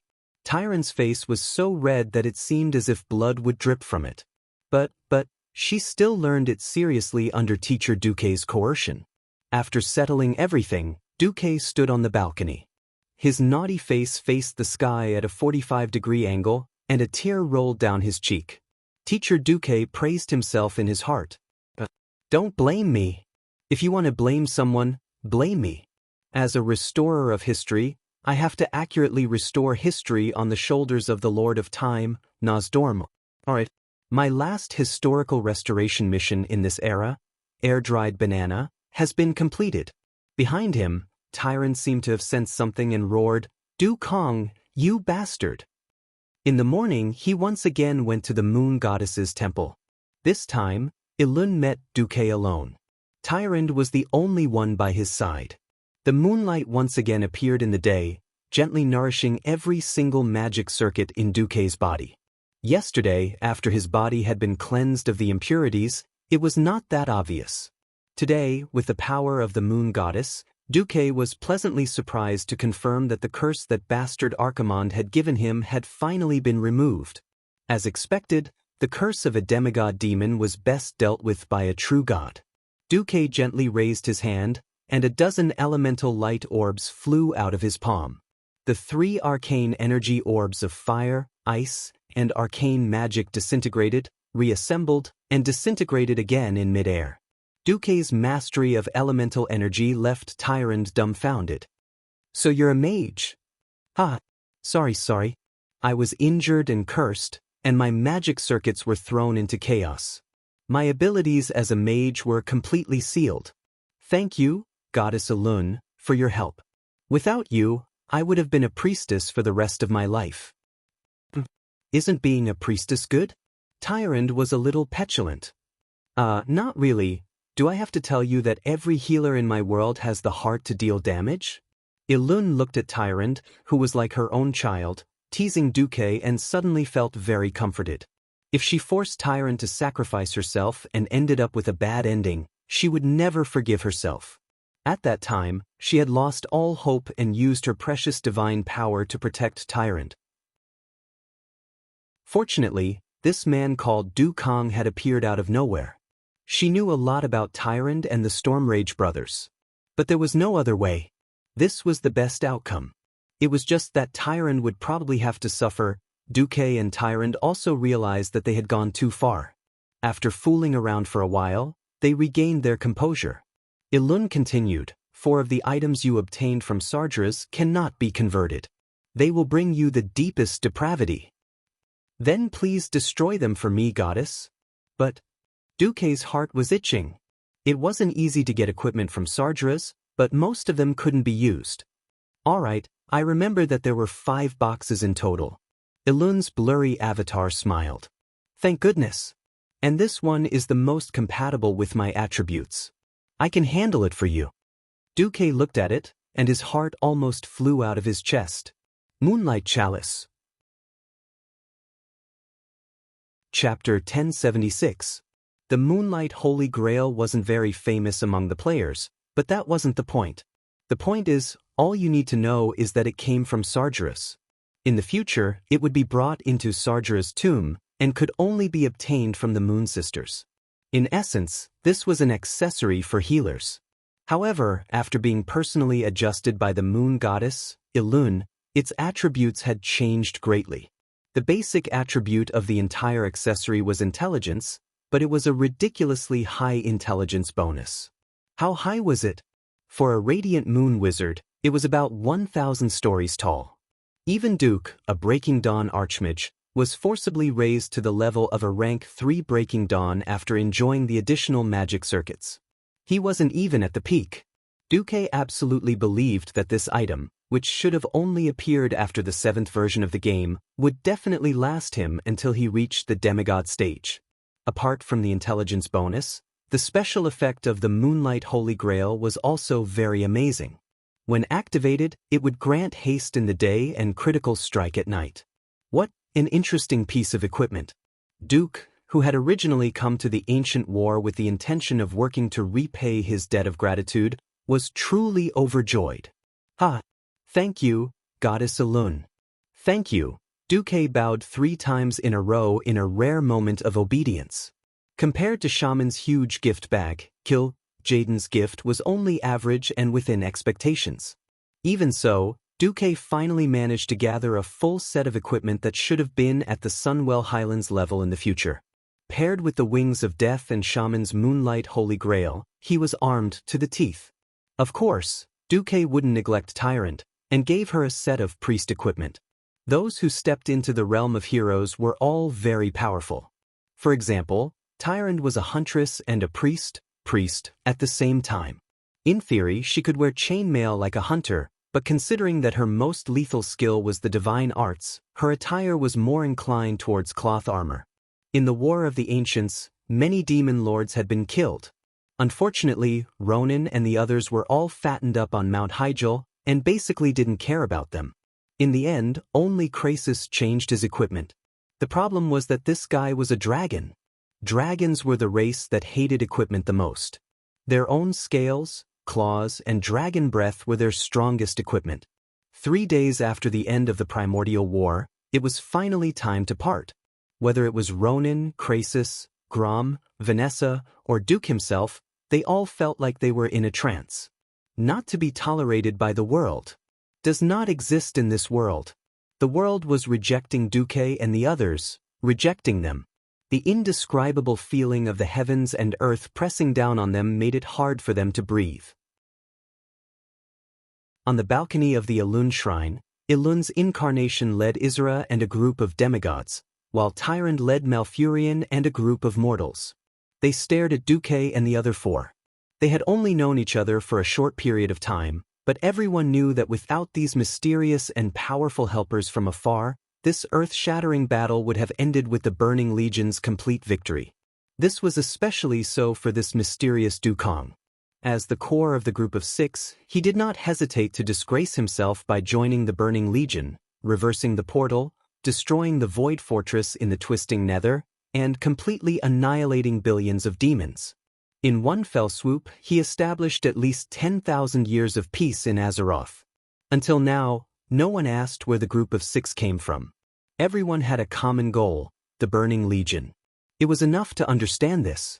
Misty rays of light began to appear on the bodies of the remaining 5 people. It was as if a mysterious existence was using an eraser that could erase everything in the world to gently erase their majestic figures. Starting from their hands and feet, signs of disintegration began to appear. Alexstrasza and Isra simultaneously looked at Nozdormu, who was silent, as if they had seen through everything. Tyrande stood at the front of the group, her hands clasped tightly between the 2 Mount Hyjal peaks. This was the only way she could feel her intense heartbeat through her fingers. For the past 2 days, she had made use of every minute and second to be with Duque. She completely ignored everything else around her, including the Stormwind brothers' gazes. Before the final moment arrived, she had said all that needed to be said, and done all that needed to be done. She did not want to say goodbye. Even though she knew that the outcome could not be changed, she still could not control her emotions. At this moment, Elun's incarnation gave Tyrande a light push. "Go, my child." Without hesitation, Tyrande pounced forward, but when she opened her arms and crossed them, all she could see was an illusion. The last thing she saw was a face that only she could see, a face with a bitter smile. This was Dukang's true appearance. He was not as bad as she had imagined, nor was he very handsome, but he was very much like you. Tyrande knelt on the ground, her entire body filled with melancholy and reluctance. Unbeknownst to her, everyone had already left. No matter how conflicted the Stormwind brothers were, they could only look at Tyrande's back, which seemed to be trembling from crying, and left with a long sigh. Only she and Elun's incarnation were left on the balcony. "Child, have you thought it through? This is 10,000 years of loneliness. As long as you are willing to turn back." Tyrande suddenly stood up. Her blue hair danced in the wind, and she gently combed it with her fingers. Feeling the aura of fate flowing in the wind, her long and elegant silver eyes seemed to see through time and space. Seeing 10,000 years in the future, Tyrande suddenly smiled. "Perhaps my first encounter with him was definitely a prank by the goddess of fate. But don't you think that my 10,000 years of loneliness in exchange for 10,000 years of peace in Azeroth is too worth it?" "Child." Tyrande suddenly turned back, her beautiful face filled with determination. "At first I was helpless. But later, that was my choice. Since I chose a great hero who could fight against the Burning Legion. A mere 10,000 years is nothing. Was it anger? Self-mockery? Perseverance? Or stubbornness? Not to mention Elun, even Tyrande herself did not know if she could really persevere with this slightly twisted emotion for 10,000 years. On the other side, Duque returned, also with melancholy. Perhaps, after the War of the Ancients, history would develop like the original version. For example, Illidan would once again build the Well of Eternity, and then the World Tree Nordrassil would be planted, followed by the Naga's reproduction and revenge, but Duque was thinking about something else. The figures of the 5 turned into streams of light, traveling at high speed in the long river of history. At this moment, a ray of bronze light suddenly crashed into Duque. This scene was so inconceivable. It was as if a sharpshooter had shot a flying arrow from the opposite side in a manner that allowed him to reach his target first. The bronze light knocked Duque out of the fixed space-time orbit. Chapter 1077. Duque. Master. Beast Duke. The remaining 4 members of the history revisionists all cried out in shock. However, their cries were of no use. They were still wrapped in Nozdormu's power as they sped toward the end of the river of time. "What's going on? I don't know. Isn't Nosdormu's power protecting us? Damn it. The bronze dragon isn't reliable at all. There was a lot of discussion, but no one could do anything. This wasn't their domain. Other than pointlessly waving their arms, they couldn't even draw their weapons, let alone launch an effective attack. Nosdormu's mysterious power isolated them from the outside world.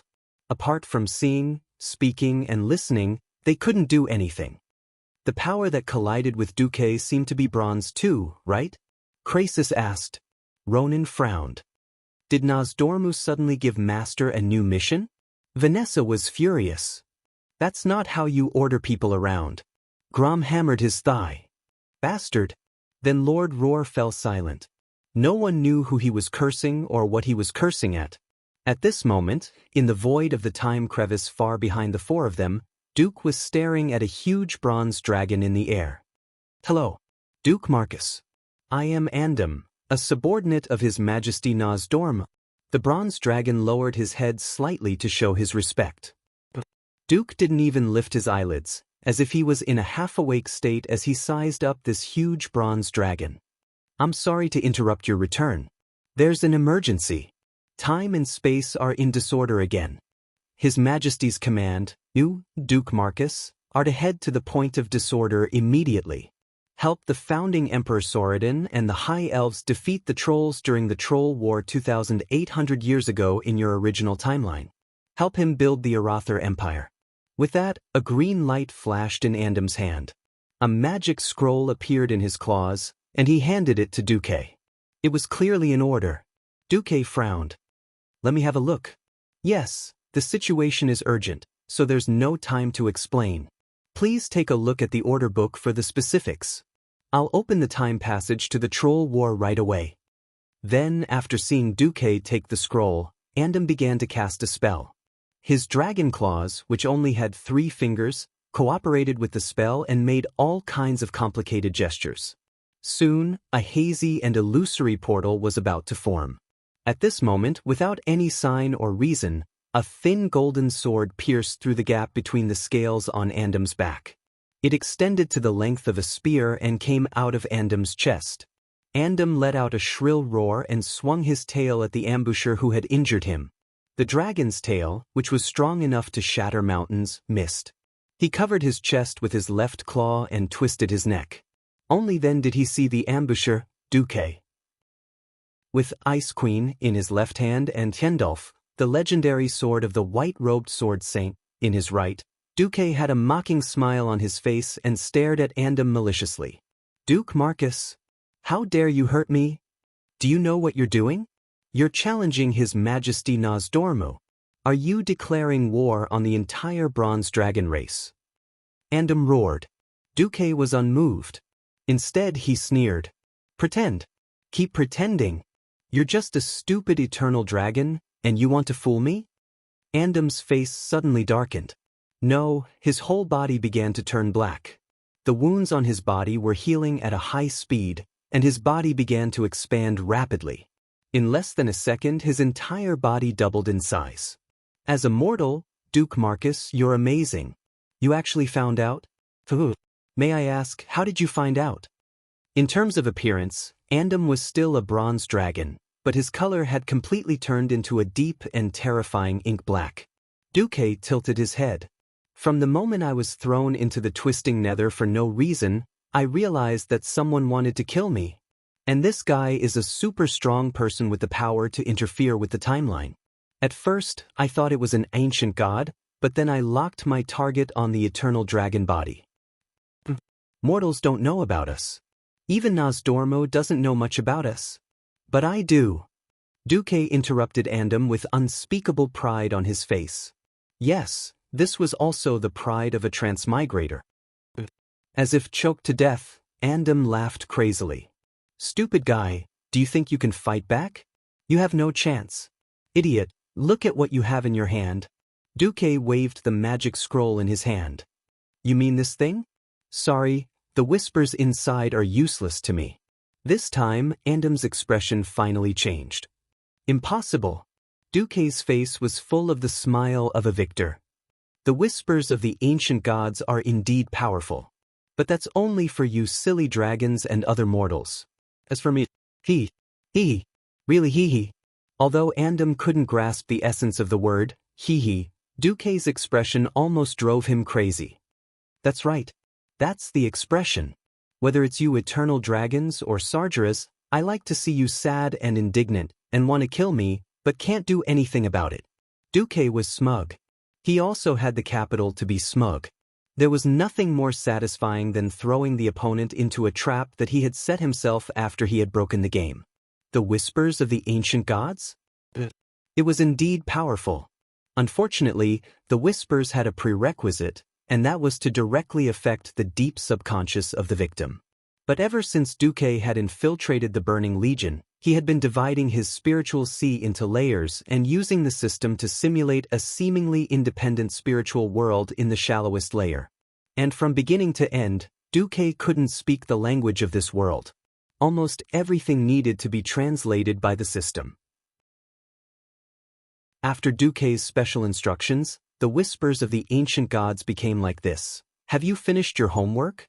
Your mom is actually an orc. Your dad something Marcus, found a Tauren as a mistress. Your brother Sal heard that I came back safely and decided to go to the temple to do a striptease. Heavens! I Dumoke am really good. Damn. Scared. Ugh. Chapter 1078. By the way, what the hell was an eternal dragon? Why would the eternal dragons have the whispers of the ancient gods? This was a very long history. At first, when the Titan left Azeroth, he gave the 5 dragon aspects their own unique abilities, and at the same time, made them shoulder their respective responsibilities. For the Bronze Dragon, this responsibility was much more complicated than for the other dragons. They had to guard time and stick to the path of destiny. In the process of being the guardian of time, Nozdormu faced many dilemmas, and he eventually became the leader of the Eternal Dragons, forming a dragon legion that disturbed the timeline in various ways. So, what did this distant story have to do with Delano? For words, closely related. Delano's fate had long been tied to Azeroth. Although it was another planet, from the first day of the birth of this universe, these two worlds were inseparable, and they would depend on each other in the future. More importantly, Azeroth was not the first planet that the Titan had modified. The Titan traveled through countless worlds, each world being made into a unique piece of beautiful jade in its original form. However, all worlds had a common connection. When the leader of the Pantheon, Sargeras' elder brother, the spouse of Ionar the Life-Giver, Amuncel, the Creation Titan, gave Nozdormu the power of time, he also gave the Bronze Dragon a maxim. The great mission given to you is to maintain the purity of time. Know that there is only one true timeline, and you must protect it. If time does not flow in the established way, the consequences will be beyond your imagination. The structure of reality will fall apart. This is a heavy task, the foundation of all tasks in this world, because without time, there is no life. There was only one true timeline, not only for Azeroth, but also for the entire grand universe. So did parallel times exist? Of course. Moreover, the parallel time was constantly threatening to jump to the real timeline. If there was enough time power, a character could jump from a broken timeline to another time, and various effects would occur. For example, Sar was likely to be sold as a slave and then died in the arena. Another example was for Neltharion to pretend to be Lord Presto and successfully kill Tyreenus to become the leader of the Alliance. All of these characters exist, and all of them are living beings, some malevolent and terrifying, others noble and righteous, depending on the direction of their timeline. But the timeline they were in was not the real timeline, and their lives were not set. The Bronze Dragon, on the other hand, shuttled through the various timelines and cleaned up the time fragments created by the Eternal Dragon, so that these events would not affect the real world that Duque was currently in. This was the responsibility of Nozdormu and the Bronze Dragon. At first, when Nozdormu obtained the power to transcend time, he also knew how he would understand his life. Was this an unnecessary move? Of course not. This was to tell Nozdormu that even after obtaining the power of time, he would still reach the end, death. When there is life, there is death. When there is a beginning, there is an end. Everything is like this. As such, Nosdorm understood the need to protect the true timeline, as he could see what was happening in other timelines. However, in a certain timeline, Nosdormu was influenced by the whispers of the ancient gods, became Nosder, and established the Eternal Dragon Army. The purpose of the Eternal Dragons was to change the fate of the world and destroy the real timeline, the timeline that Duque was in. Although Duke himself wasn't sure if the timeline he had transmigrated to was the real main timeline, but since ancient times, humans were mostly self-centered creatures. Didn't you see how Copernicus was burned at the stake for violating the geocentric theory? Since Duque had crossed into this timeline, maintaining this timeline as the main result had become one of Duque's duties. Although I, Duque, am also a guy who does not stop causing trouble is my privilege, okay?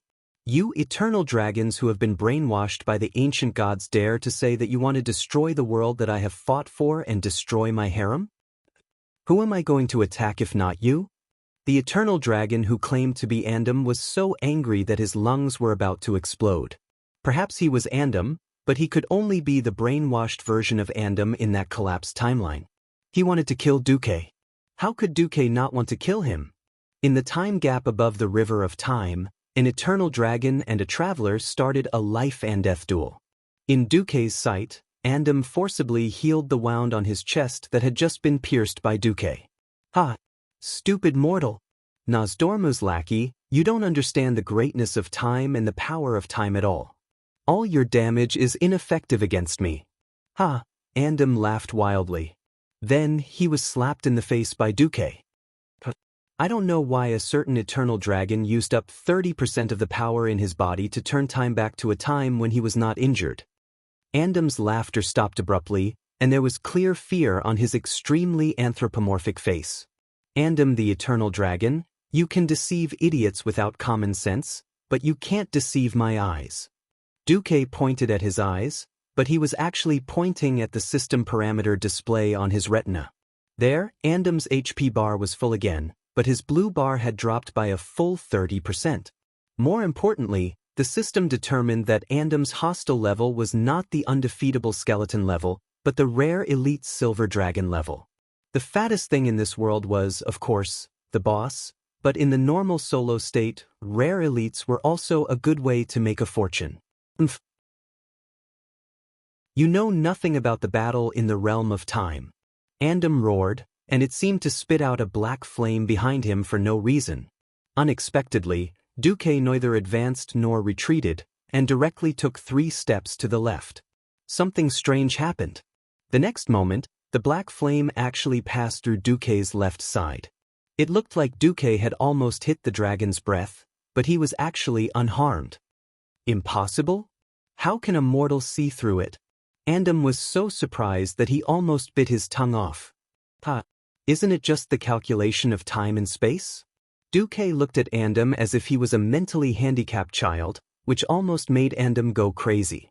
The calculation of time and space was easy to say, and even many combat theories since ancient times were actually based on this theory. But in the long river of time, who could calculate as accurately as Duque, who had the system elf? Chapter 1079. In a primitive duel, the easiest way for one party to see the other with a weapon was to stab the weapon directly at the shortest distance. It took time to stab, and during this time, if the other party blocked, dodged, or otherwise nullified the attacker's attack, it would be a successful defense. This was the difficulty of fighting in the river of time. On the surface, there was no problem with a human and a dragon communicating verbally, but this was just an illusion caused by the time rift. They were actually separated from each other for a long time. This was not a matter of minutes or seconds. Often, if one dodged well, it could be a day, a month, or even a long time in units of time. Let's say, if the guy you're facing took a year to stab you, it would be a genius for him to be able to stab you in the same spot as you were. Under normal circumstances, if you were to be stabbed, you'd be a genius. This was the problem in the time rift. Both Duque and Andam were protected by the laws of time. Although Duque had the power of Nosdorm, the laws of time between them had to be judged according to the laws in the river of time. To hurt each other, one had to calculate the true time and distance between each other. It stood to reason that a mortal like Duque could not have this ability, which was why Andam refused to believe it.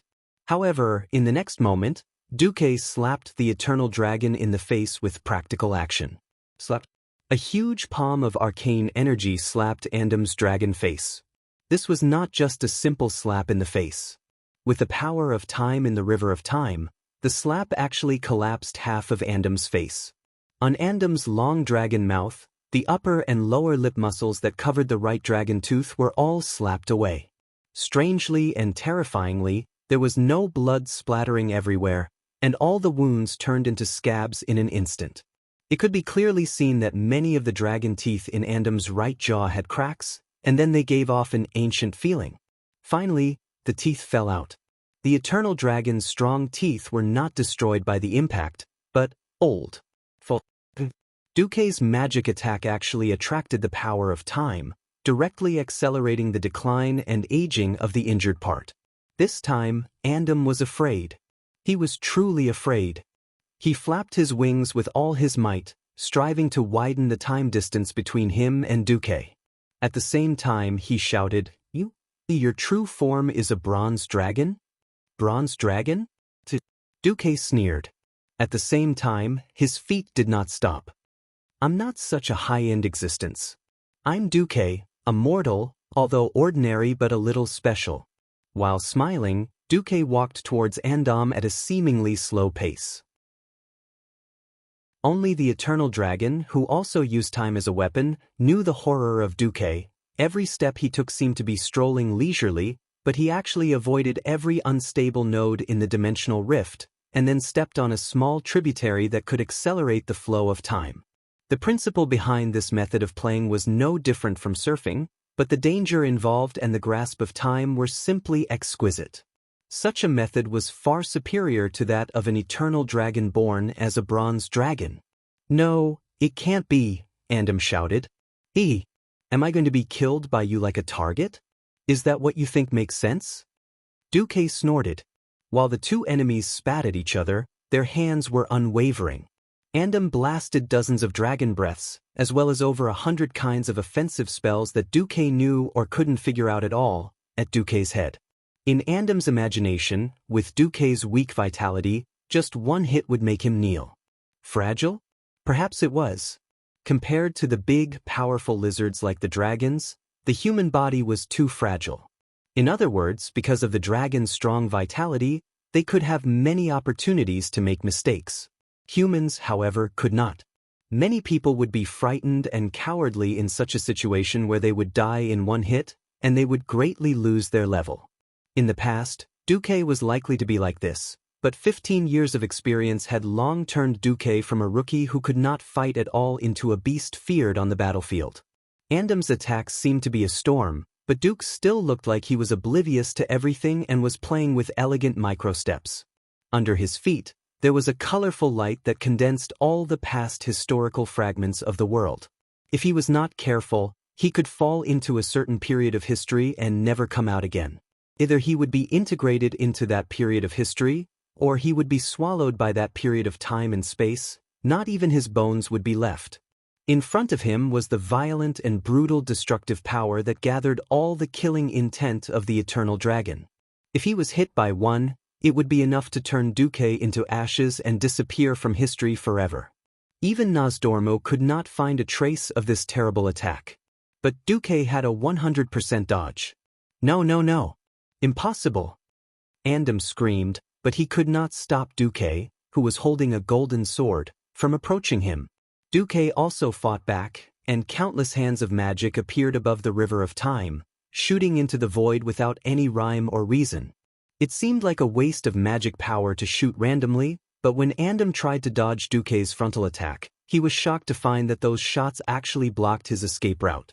This should be impossible in the domain of the river of time, where the flow of time was not fixed and could even be said to be quite chaotic. This was like someone firing a shot 100 years ago, and the bullet flew unscientifically for 100 years before accurately hitting the enemy. It was simply absurd. Andam wanted to ignore this fact, but the constant pain coming from all over his body told him that all of Duque's attacks were real and not an illusion. He could indeed use special magic to heal his injuries, but unfortunately, both sides knew that this recovery ability was not endless. This form of recovery by reversing time consumed more magic power than the holy light recovery developed by humans and night elves. No, no, no! Andam screamed incessantly, constantly changing his attack methods in an attempt to hit Duque. Unfortunately, no matter what, it was as ridiculous as a mortal trying to chop a ghost to death with a kitchen knife. Unknowingly, Duque had arrived in front of Andam and stood still, his face full of sarcasm that made Andam look like he deserved a beating. "It's over. Eat my meteor chi explosion." In the river of time, the golden sword light formed one gorgeous arc of light after another, incessantly cutting the eternal dragon's huge body.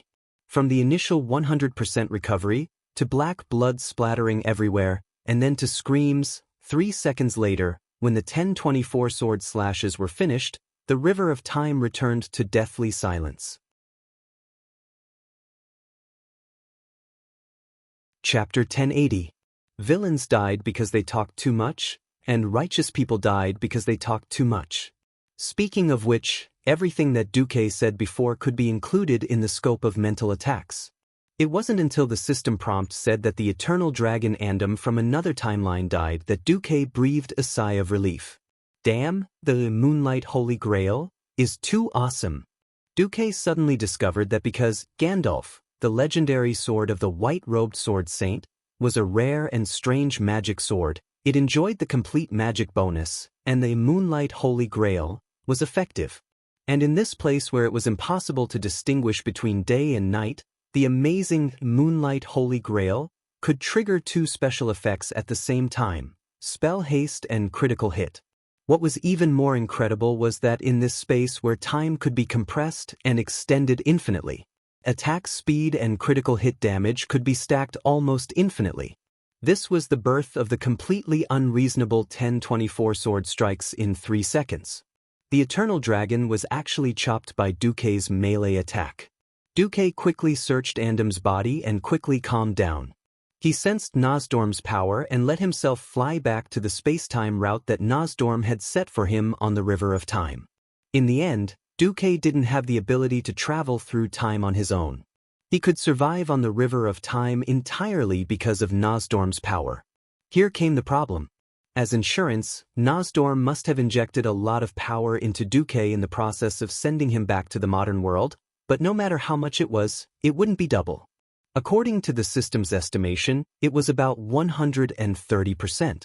However, in the space-time rift just now, even though Duque had played a beautiful wave-like subtle steps above the River of Time and dodged 100%, he still consumed a lot of time power because he entered the space-time rift. Only 98% of the original energy is left? Duque narrowed his eyes. According to the calculation, assuming that he successfully returned to the original time point of the Dark Portal in 16 years, the energy needed was 100, and now Duque needed 98. Don't underestimate the 2% difference. The slightest difference could lead to a great difference. If Duque were to kneel, he would definitely kneel at these 2 percentage points. Looks like I can only count on this. Duque looked at the ball of unknown energy wrapped in arcane energy in his hand. System Elf, begin analysis. That was what he had obtained from killing Andam. It wasn't a gold coin or a piece of legendary equipment, but a mass of power. Duque felt a slight pain in his brain. It was the side effect of the System Elf extracting Duque's memories at high speed. As an engineering university student, his knowledge of physics and astronomy was passable. When the System Elf combined a large amount of modern knowledge with the power of time snatched from the Eternal Dragon, and put it together with the arcane Archmage's deceleration tactic for analysis, a mysterious magic tactic barged into Duque's mind. Time acceleration. Speed up? I can only use this bit of power once. Duque smiled bitterly. According to the original remaining power of time, Duque would obviously fall into the time period 16 years before the Dark Portal. Either he would go to a time point before his main body had transmigrated, or even worse, he would go to the world of Azeroth between the 1st and 16th years of the Dark Portal, where there was already a Duque. If the use of acceleration was too exaggerated and he went to a later time point, my Duque's kingdom would be finished. Damn it. I hate the Eternal Dragon the most. The second is Nosdorm. He can't even protect me through time, and he has the nerve to ask me to work for him? But in the future, whoever wants to go can go, but don't ask me and my people to go. Although he was cursing, Duque had to restrain his mind and concentrate on the river of time. Through the time fragments that the system kept scanning, he confirmed where his end point was. When Duque saw the fragment of Thoradin the Great, Duque realized that it was a little close. Then, Duque saw the fragment of Aegwin dominating the world. Then, Aegwin beat up Sargeras, who was pretending to be a grandson. When Duque's retina showed that there was only 2% of the power of time left, Duque's spirit was lifted. Now is the time. Duque began to accelerate. Suddenly, he injected that small ball of power of Andam into the space-time shield around him, and Duque's whole body burst out with a stronger stream of light. Like a comet falling into the atmosphere, Duque's whole body glowed, dragging a long tail of flames, and swept across the sky above the river of time. He saw the fragment of the opening of the Dark Portal, saw himself killing the Mediv possessed by Sargeras, saw the Alliance commander Duque sweeping through the Horde, and saw him returning from the void to once again organize the Alliance to fight against the Scourge army. Finally, he saw his destination, 16 years of the Dark Portal. In front of him, it seemed that because Ronin and the others had just entered this part of the time node, Duque could still see the 4 small holes that had just been opened and not yet closed with the help of the system. Go in for me. Duque was too fast. Breaking into that point of time was like driving at a speed of 200 kilometers per hour, stretching his hand out of the car window and using 2 fingers to pinch a strand of hair that was blown by the wind by the window. Other than Duke, who had the system elf, there was no one else who could do better than him in this kind of insanely precise operation. Even if Nosdorm's main body came over, he would at most be able to do this by pulling each other's strength, instead of crashing into it with insufficient strength like Duque. Duque did it. He had indeed met his goal. He succeeded, and failed, because he had indeed hit the time bubble that represented the time he was at, but in the next instant he was sent flying. On the 16 years of time bubble of the Dark Portal, a black power that clearly came from the Eternal Dragon was rejecting Duque's entry. King Hell. With the momentum, Duque's entire body continued to fly forward in the river of time. The only fortunate thing was that Duque's collision seemed to have finally attracted the attention of that bastard dragon, Nosdorm. Right on top of the huge time bubble, a huge bronze dragon claw reached out and attempted to grab Duque, who was flying forward at high speed. Nosdorm failed. He grabbed nothing. Although it was just a little bit off, it was still nothing. Nosdorm, you useless Dragon King. I won't let you go even if I become a ghost. Duque was furious. Duque cried. Duque was in despair. However, at the very end, a sentence suddenly appeared from the system. Analysis of space-time anchor, tactic completed, found the nearest anchor point in front. Do you want to enter? Duque said decisively. Chapter 1081. The 16th year of the Dark Portal was destined to be a turbulent one. Before winter was over, the Alliance launched a large-scale attack on the Lordaeron continent and reclaimed Lordaeron, which had fallen and changed hands twice. On the 12th of August, the Alliance received a piece of bad news. Of the 6 powerhouses who participated in Nosdormu's secret operation, only 4 returned. The old beastman, Brock, died in battle. The tribe did not announce the exact cause of his death. They only announced that he died in the hands of the Burning Legion in a secret operation that could not be announced to the public. Thrall and Grom led the elders of the tribe to attend Brock's state funeral. The other was Duque, the former leader of the Alliance. Even though he was cursed by Kill Jaden, he forcefully reversed the curse and banished the power of darkness. He was a great hero who went missing in a secret mission. Although it was not the first time Duque went missing, His disappearance this time caused an even bigger uproar. Because the 4 survivors said that a bronze dragon stopped Duque, the reaction of several major countries in the alliance was extremely intense. Queen Sylvanas of the Sin Dorii Kingdom, Queen Jana of Cotters, Queen Kalia of Lordaeron. The heroines of the alliance, Aurelia and Sasha, as well as Elugia, who had great influence in the South Sea city-state, all sent the sternest questions to the bronze dragons. Nosdormu could ignore these mortal forces, but the problem was that his big sister, the Red Dragon Queen Alexstrasza, had personally come to his doorstep and almost destroyed his nest. Also, the moon goddess Elun had descended a few times. Nosdormu was getting a headache. Time passed day by day. Aurelia and the other women waited day by day, but they were disappointed every day. We should be at ease. Duque might have gone to that person to fool around. Aurelia smiled bitterly. Vanessa had already reported to her on the first day she returned. However, that person had a strange reaction as well. He firmly denied Aurelia and the others' indirect inquiries. However, the Alliance and the Night Elves weren't really allies. The 5 women of the Duque family couldn't find a better reason to bother them. In any case, the Moon God Shrine just dealt with them indifferently. In fact, the leader of a country was very busy. In this day and age, there wasn't a king who was lucky enough to be a human stamping machine.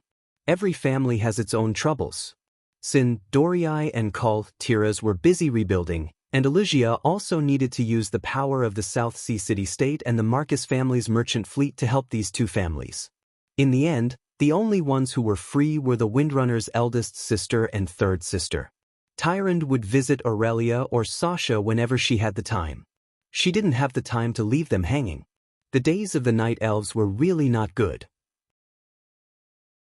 On one hand, they had to provide disaster relief from the explosion of Mount Hyjal, and on the other hand, they had to face all kinds of threats. Sentries must be sent to the eastern Azhara to keep an eye on the new Naga and Satyrs. Although the South had once joined forces with the Horde to fight against the Burning Legion, the Horde's continuous requests for logging made the Night Elves very unhappy. In fact, in the Stonetalan Mountains, the 2 races also had border conflicts. On the western shore of the Black Sea, a large number of Night Elves who had lost their homes were waiting for ships to cross the sea. This was because in Teldrassil, Fandral Staghelm advocated to plant a 2nd world tree there. At the same time, he tried his best to negotiate with the Dragon Slumber Shrine, attempting to get the 3 Dragon Kings to continue to give blessings like the World Tree, Nordrassil. In other words, the Night Elves would lose their eternal life and youth. Many elves felt a sense of crisis. In the northern Winterspring Valley, they were invaded by the undead who claimed to be the Forsaken. In the central Fellwood Forest and Grey Valley, the remaining demons of the Burning Legion were still doing evil. Tyrande's claim that they were busy was definitely reasonable. After being repeatedly rejected, Aurelia and her sister rarely came to Teldrassil. Time passed like this, and in the blink of an eye, it was the beginning of the 17th year of the Dark Portal. The construction of the Horde's main city, Orgrimmar, was announced. At the same time, the Horde's territory had expanded a lot. In the north, they basically reached the edge of the Night Elves' territory, and in the south, Theramore was also bordering Theramore. In view of this, after some discussion, the Alliance decided to agree to the peace treaty proposed by Thrall during the King's Conference when the Night Elves were still unwilling to accept the Alliance's olive branch. In June of the same year, as the new Alliance leader, Varian Wrynn, personally crossed the Endless Sea and came to Theramore to meet with Thrall to sign the peace treaty between the Alliance and the Horde. In the end, Varian unexpectedly disappeared, and when he came back, he was completely muddle-headed.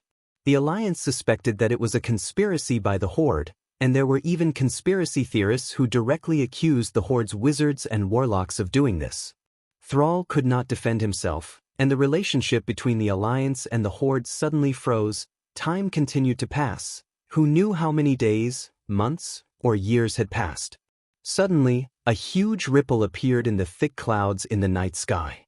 A comet fell from the sky, streaking across the sky with a long tail of flames, and crashed into the surface of a huge lake. Boom! A stone stirred up 1,000 ripples. The huge waves caused chaos on the beautiful shore of the lake.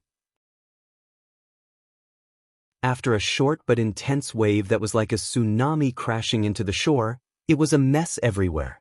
A human body that looked like a salted fish was washed to the shore. Am I the dead? In a daze, the human body only saw a pair of white boots with golden embroidery standing in his blurry vision, and then he lost consciousness. After an unknown amount of time, Duque woke up. The moment he regained consciousness, Duque felt that something was wrong, because he found himself tied to an execution rack, and his eyes were blindfolded. Not good, not good. This is definitely not good. Duque suddenly broke out in a cold sweat. If it was not a hostile force, he would never be tied up like this. Who knew how many seals were placed on his body to forcibly suppress the circulation of the magic circuit in his body? It would be better if the system elf was operating normally, but after passing through the time barrier, the system elf seemed to be temporarily down. Who was it? Which faction was it? Logically speaking, in Azeroth, it was probably the Forsaken who hated him so much, right? What the hell? Am I really that unlucky? Did I suddenly fall into the hands of those skeletons?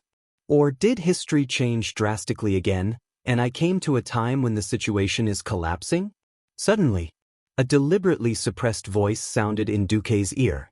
It was a hoarse voice, and other than judging that it should be a female voice, Duque could not tell anything else. Duke Marcus, do you know what sin you have committed? Accompanied by a sharp rebuke was the sound of a long whip hitting the ground. Chapter 1082. Wax dripping? Yamit? It sounded so scary. Duque's face fell. If you're a demon from the Burning Legion, then my crime of slaughtering 5 billion of your people is unforgivable. But can I trouble you not to use an old torture tool that hasn't been used in centuries to pretend to be a demon from the evil faction in such a beautiful place? Really, you don't look like one at all. Suddenly, there was another whip. This time, it accurately brushed past the side of Duke's cheek, and the strong wind it brought caused Duke's face to feel a stinging pain. I didn't ask you about the Burning Legion. The woman was furious. Not official business? Tyrant, is that you? If there was anyone that Duque owed, it would definitely be Tyrant. After all, whether it was intentional or not, he had committed crimes in the ancient war and left her behind for 10,000 years. You still know? As if adding fuel to the fire, the woman's voice suddenly rose by an octave. In her rage, she finally revealed her original voice. Everyone had their own unique way of speaking.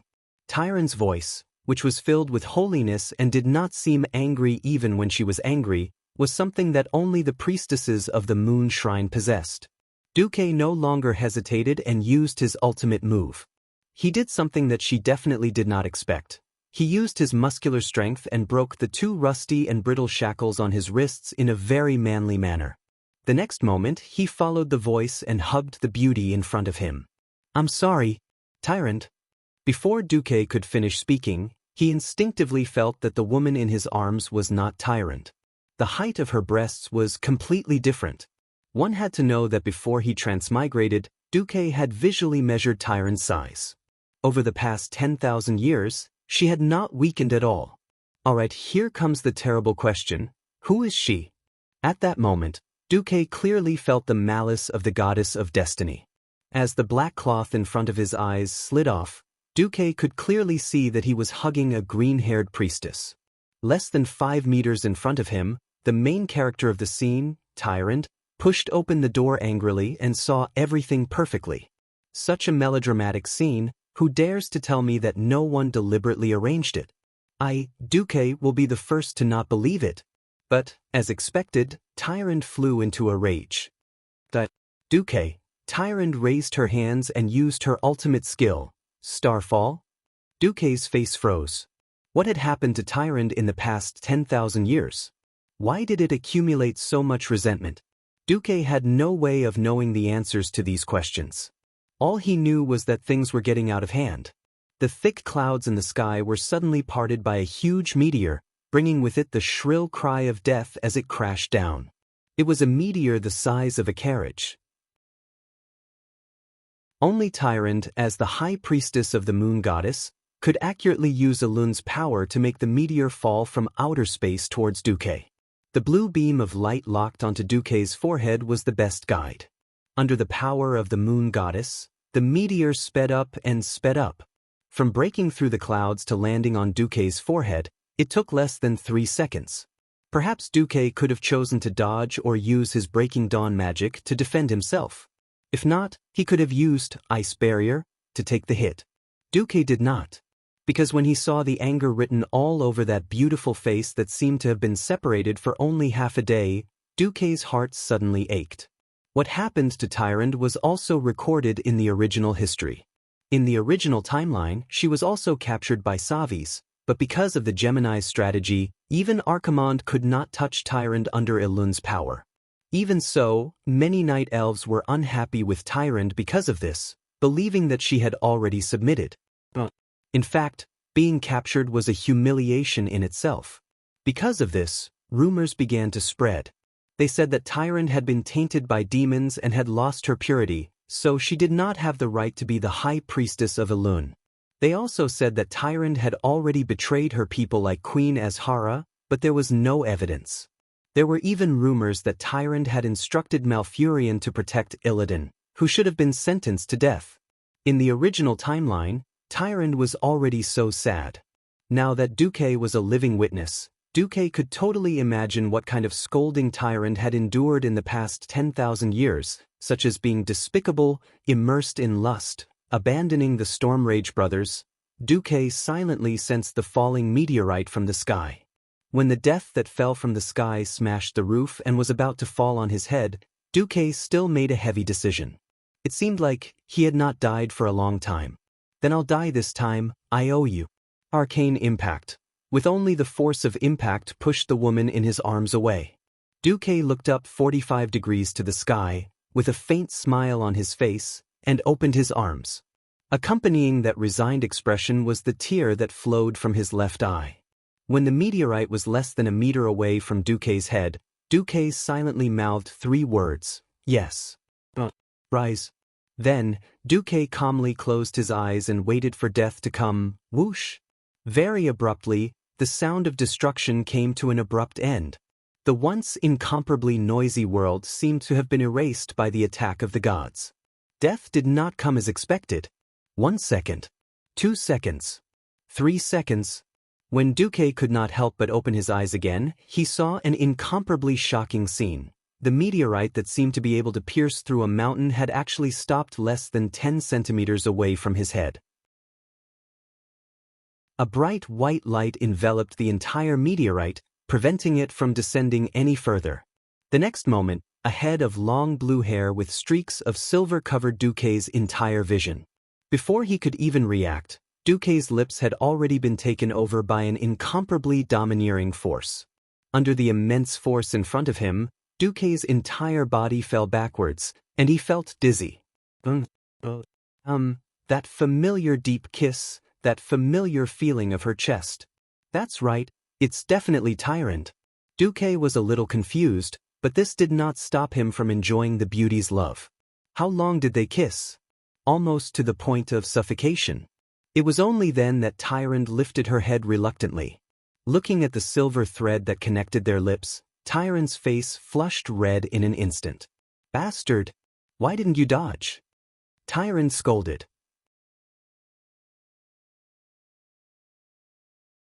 Chapter 1083.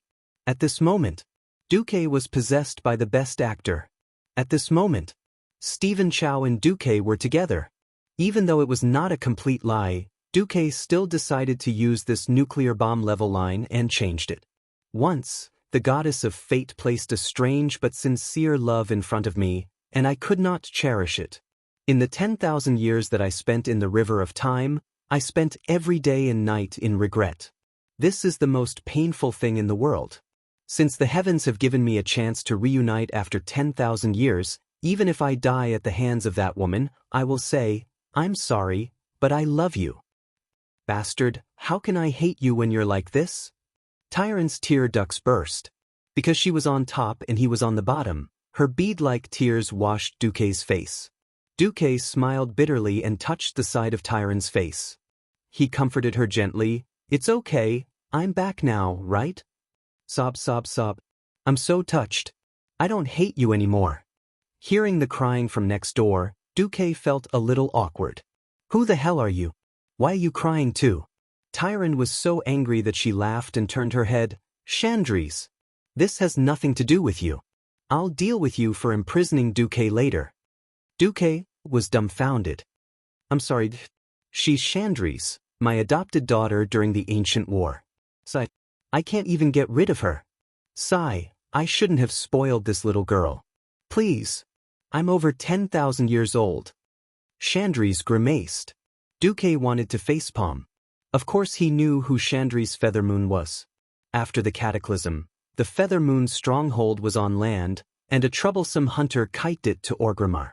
He wanted to see a good show where the leader of the horde defeated the leader of the alliance, but he failed.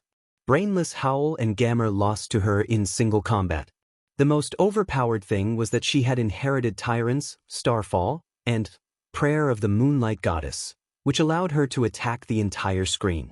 He was definitely one of the fiercest leaders in the alliance. However, this guy was still a one-sided love, and he had been single for 10,000 years. Yes, the one who had a crush on her was Maev Shadowsong's younger brother, Jared Shadowsong, the de facto leader of the allied army. Since Tyrant had pointed out Chandries' name, Duque had a general idea of what was going on. This was the gushing spring lake of Teldrassil, a giant island in the middle of the sea where only the night elves lived. For some reason, when he transmigrated back to this world, he was discovered by Chandries, who hated him for abandoning Tyrant. If not for Tyrant's arrival, it would have been a melodramatic scene. Now, it could be considered a pass. The house had been destroyed by Tyrant's Starfall, and such a huge commotion could not be hidden from the people nearby. After Tyrant sent Chandries to clean up the mess outside, Duque and Tyrant finally went to a room belonging to the Alun sisters to have a good chat. Duque was eager to know what had happened while he was away. Duke, who was the first to enter, was dumbfounded. He cursed on the spot, holy *T. Resentment.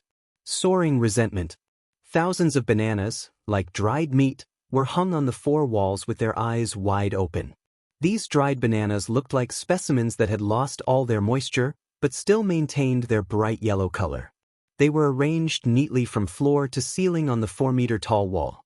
I suddenly remembered that I have something urgent to attend to. Duque turned around and left. Unfortunately, it was too late. Tyrant still had the holy smile of a high priestess on her face, but her actions were not holy at all. Sister, why are you taking off your equipment if not to run faster in the dungeon? Although he was shocked, Duke's pair of shifty eyes could not move away. Ha! You didn't even want to tell me your real name back then. In the end, 10,000 years later, when your lover found me and told me that you had gone to the ancient war, I found out that Duque was Duque. May I ask, dear Mr. Duque, what urgent matter is more important than catching up? The world of Azeroth is still waiting for me to save it, Duque said with his head held high. If it wasn't for the fact that you have protected the world of Azeroth for 10,000 years, do you think I would wait for you like an idiot for 10,000 years? Duque clenched his teeth and instinctively took a step back. As he did so, he fell to the ground. Tyrant. We are both people of status. Don't get physical. If you have something to say, let's talk. Fine. So what if I use my mouth to convince you? Tyrant put her hands behind her back, but she did not stop walking. She approached him step by step. At that moment, Duque finally understood what it meant to fall into one's own trap. Back then, when the 7 great sins broke out, he had given Tyrant 10 terabytes of information. Now, retribution had come. Duque looked at the lingering bananas and finally broke down. Don't scare me. I actually have a weak heart. Tyrant did not say anything. One look from her made Duque's blood flow become uneven. Scream then. Scream then. Here, no one will hear you even if you scream your lungs out. Tyrant used the words that Duque had given her all those years ago. She almost angered Duque to death. Duque was quite strong-willed. When he realized that he would be stabbed no matter what he did, his temper flared up. He put his hands on his waist and laughed out loud. Ha! Tyrant! Have you forgotten? You haven't beaten me even once. Do you still remember the terror of being controlled by Duque's godly sword? Sorry. A certain lover was too unqualified and didn't come for 10,000 years, so I've long forgotten. With that, Tyrant launched an attack. How terrifying was 10,000 years of resentment. One could tell from Duque's pitiful howl. No, don't stop. This battle would later be called the Battle of 10,000 Years by the two of them. This battle was truly earth-shattering and earth-shattering. With the Red Dragon Queen Alexstrasza's blessing of life, countless warriors were quickly duplicated. Billions of soldiers bravely sacrificed their lives for the sake of righteousness. In Duque's mind, this battle was also called the Clone War. Duke came back to his senses, and the first thing he did was to set those banana lords on fire and expiate them. This thing was simply ominous. Of course, what made Duque's head hurt the most was the news that Tyrant told him. What? It's been 20 years since the Dark Portal? Tyrant said faintly, yes. We agreed to wait for 10,000 years, but you're 20 years late. You're tuning in to the Wang Lin's Journey YouTube channel. Don't forget to subscribe and join us on this journey to catch the most captivating stories.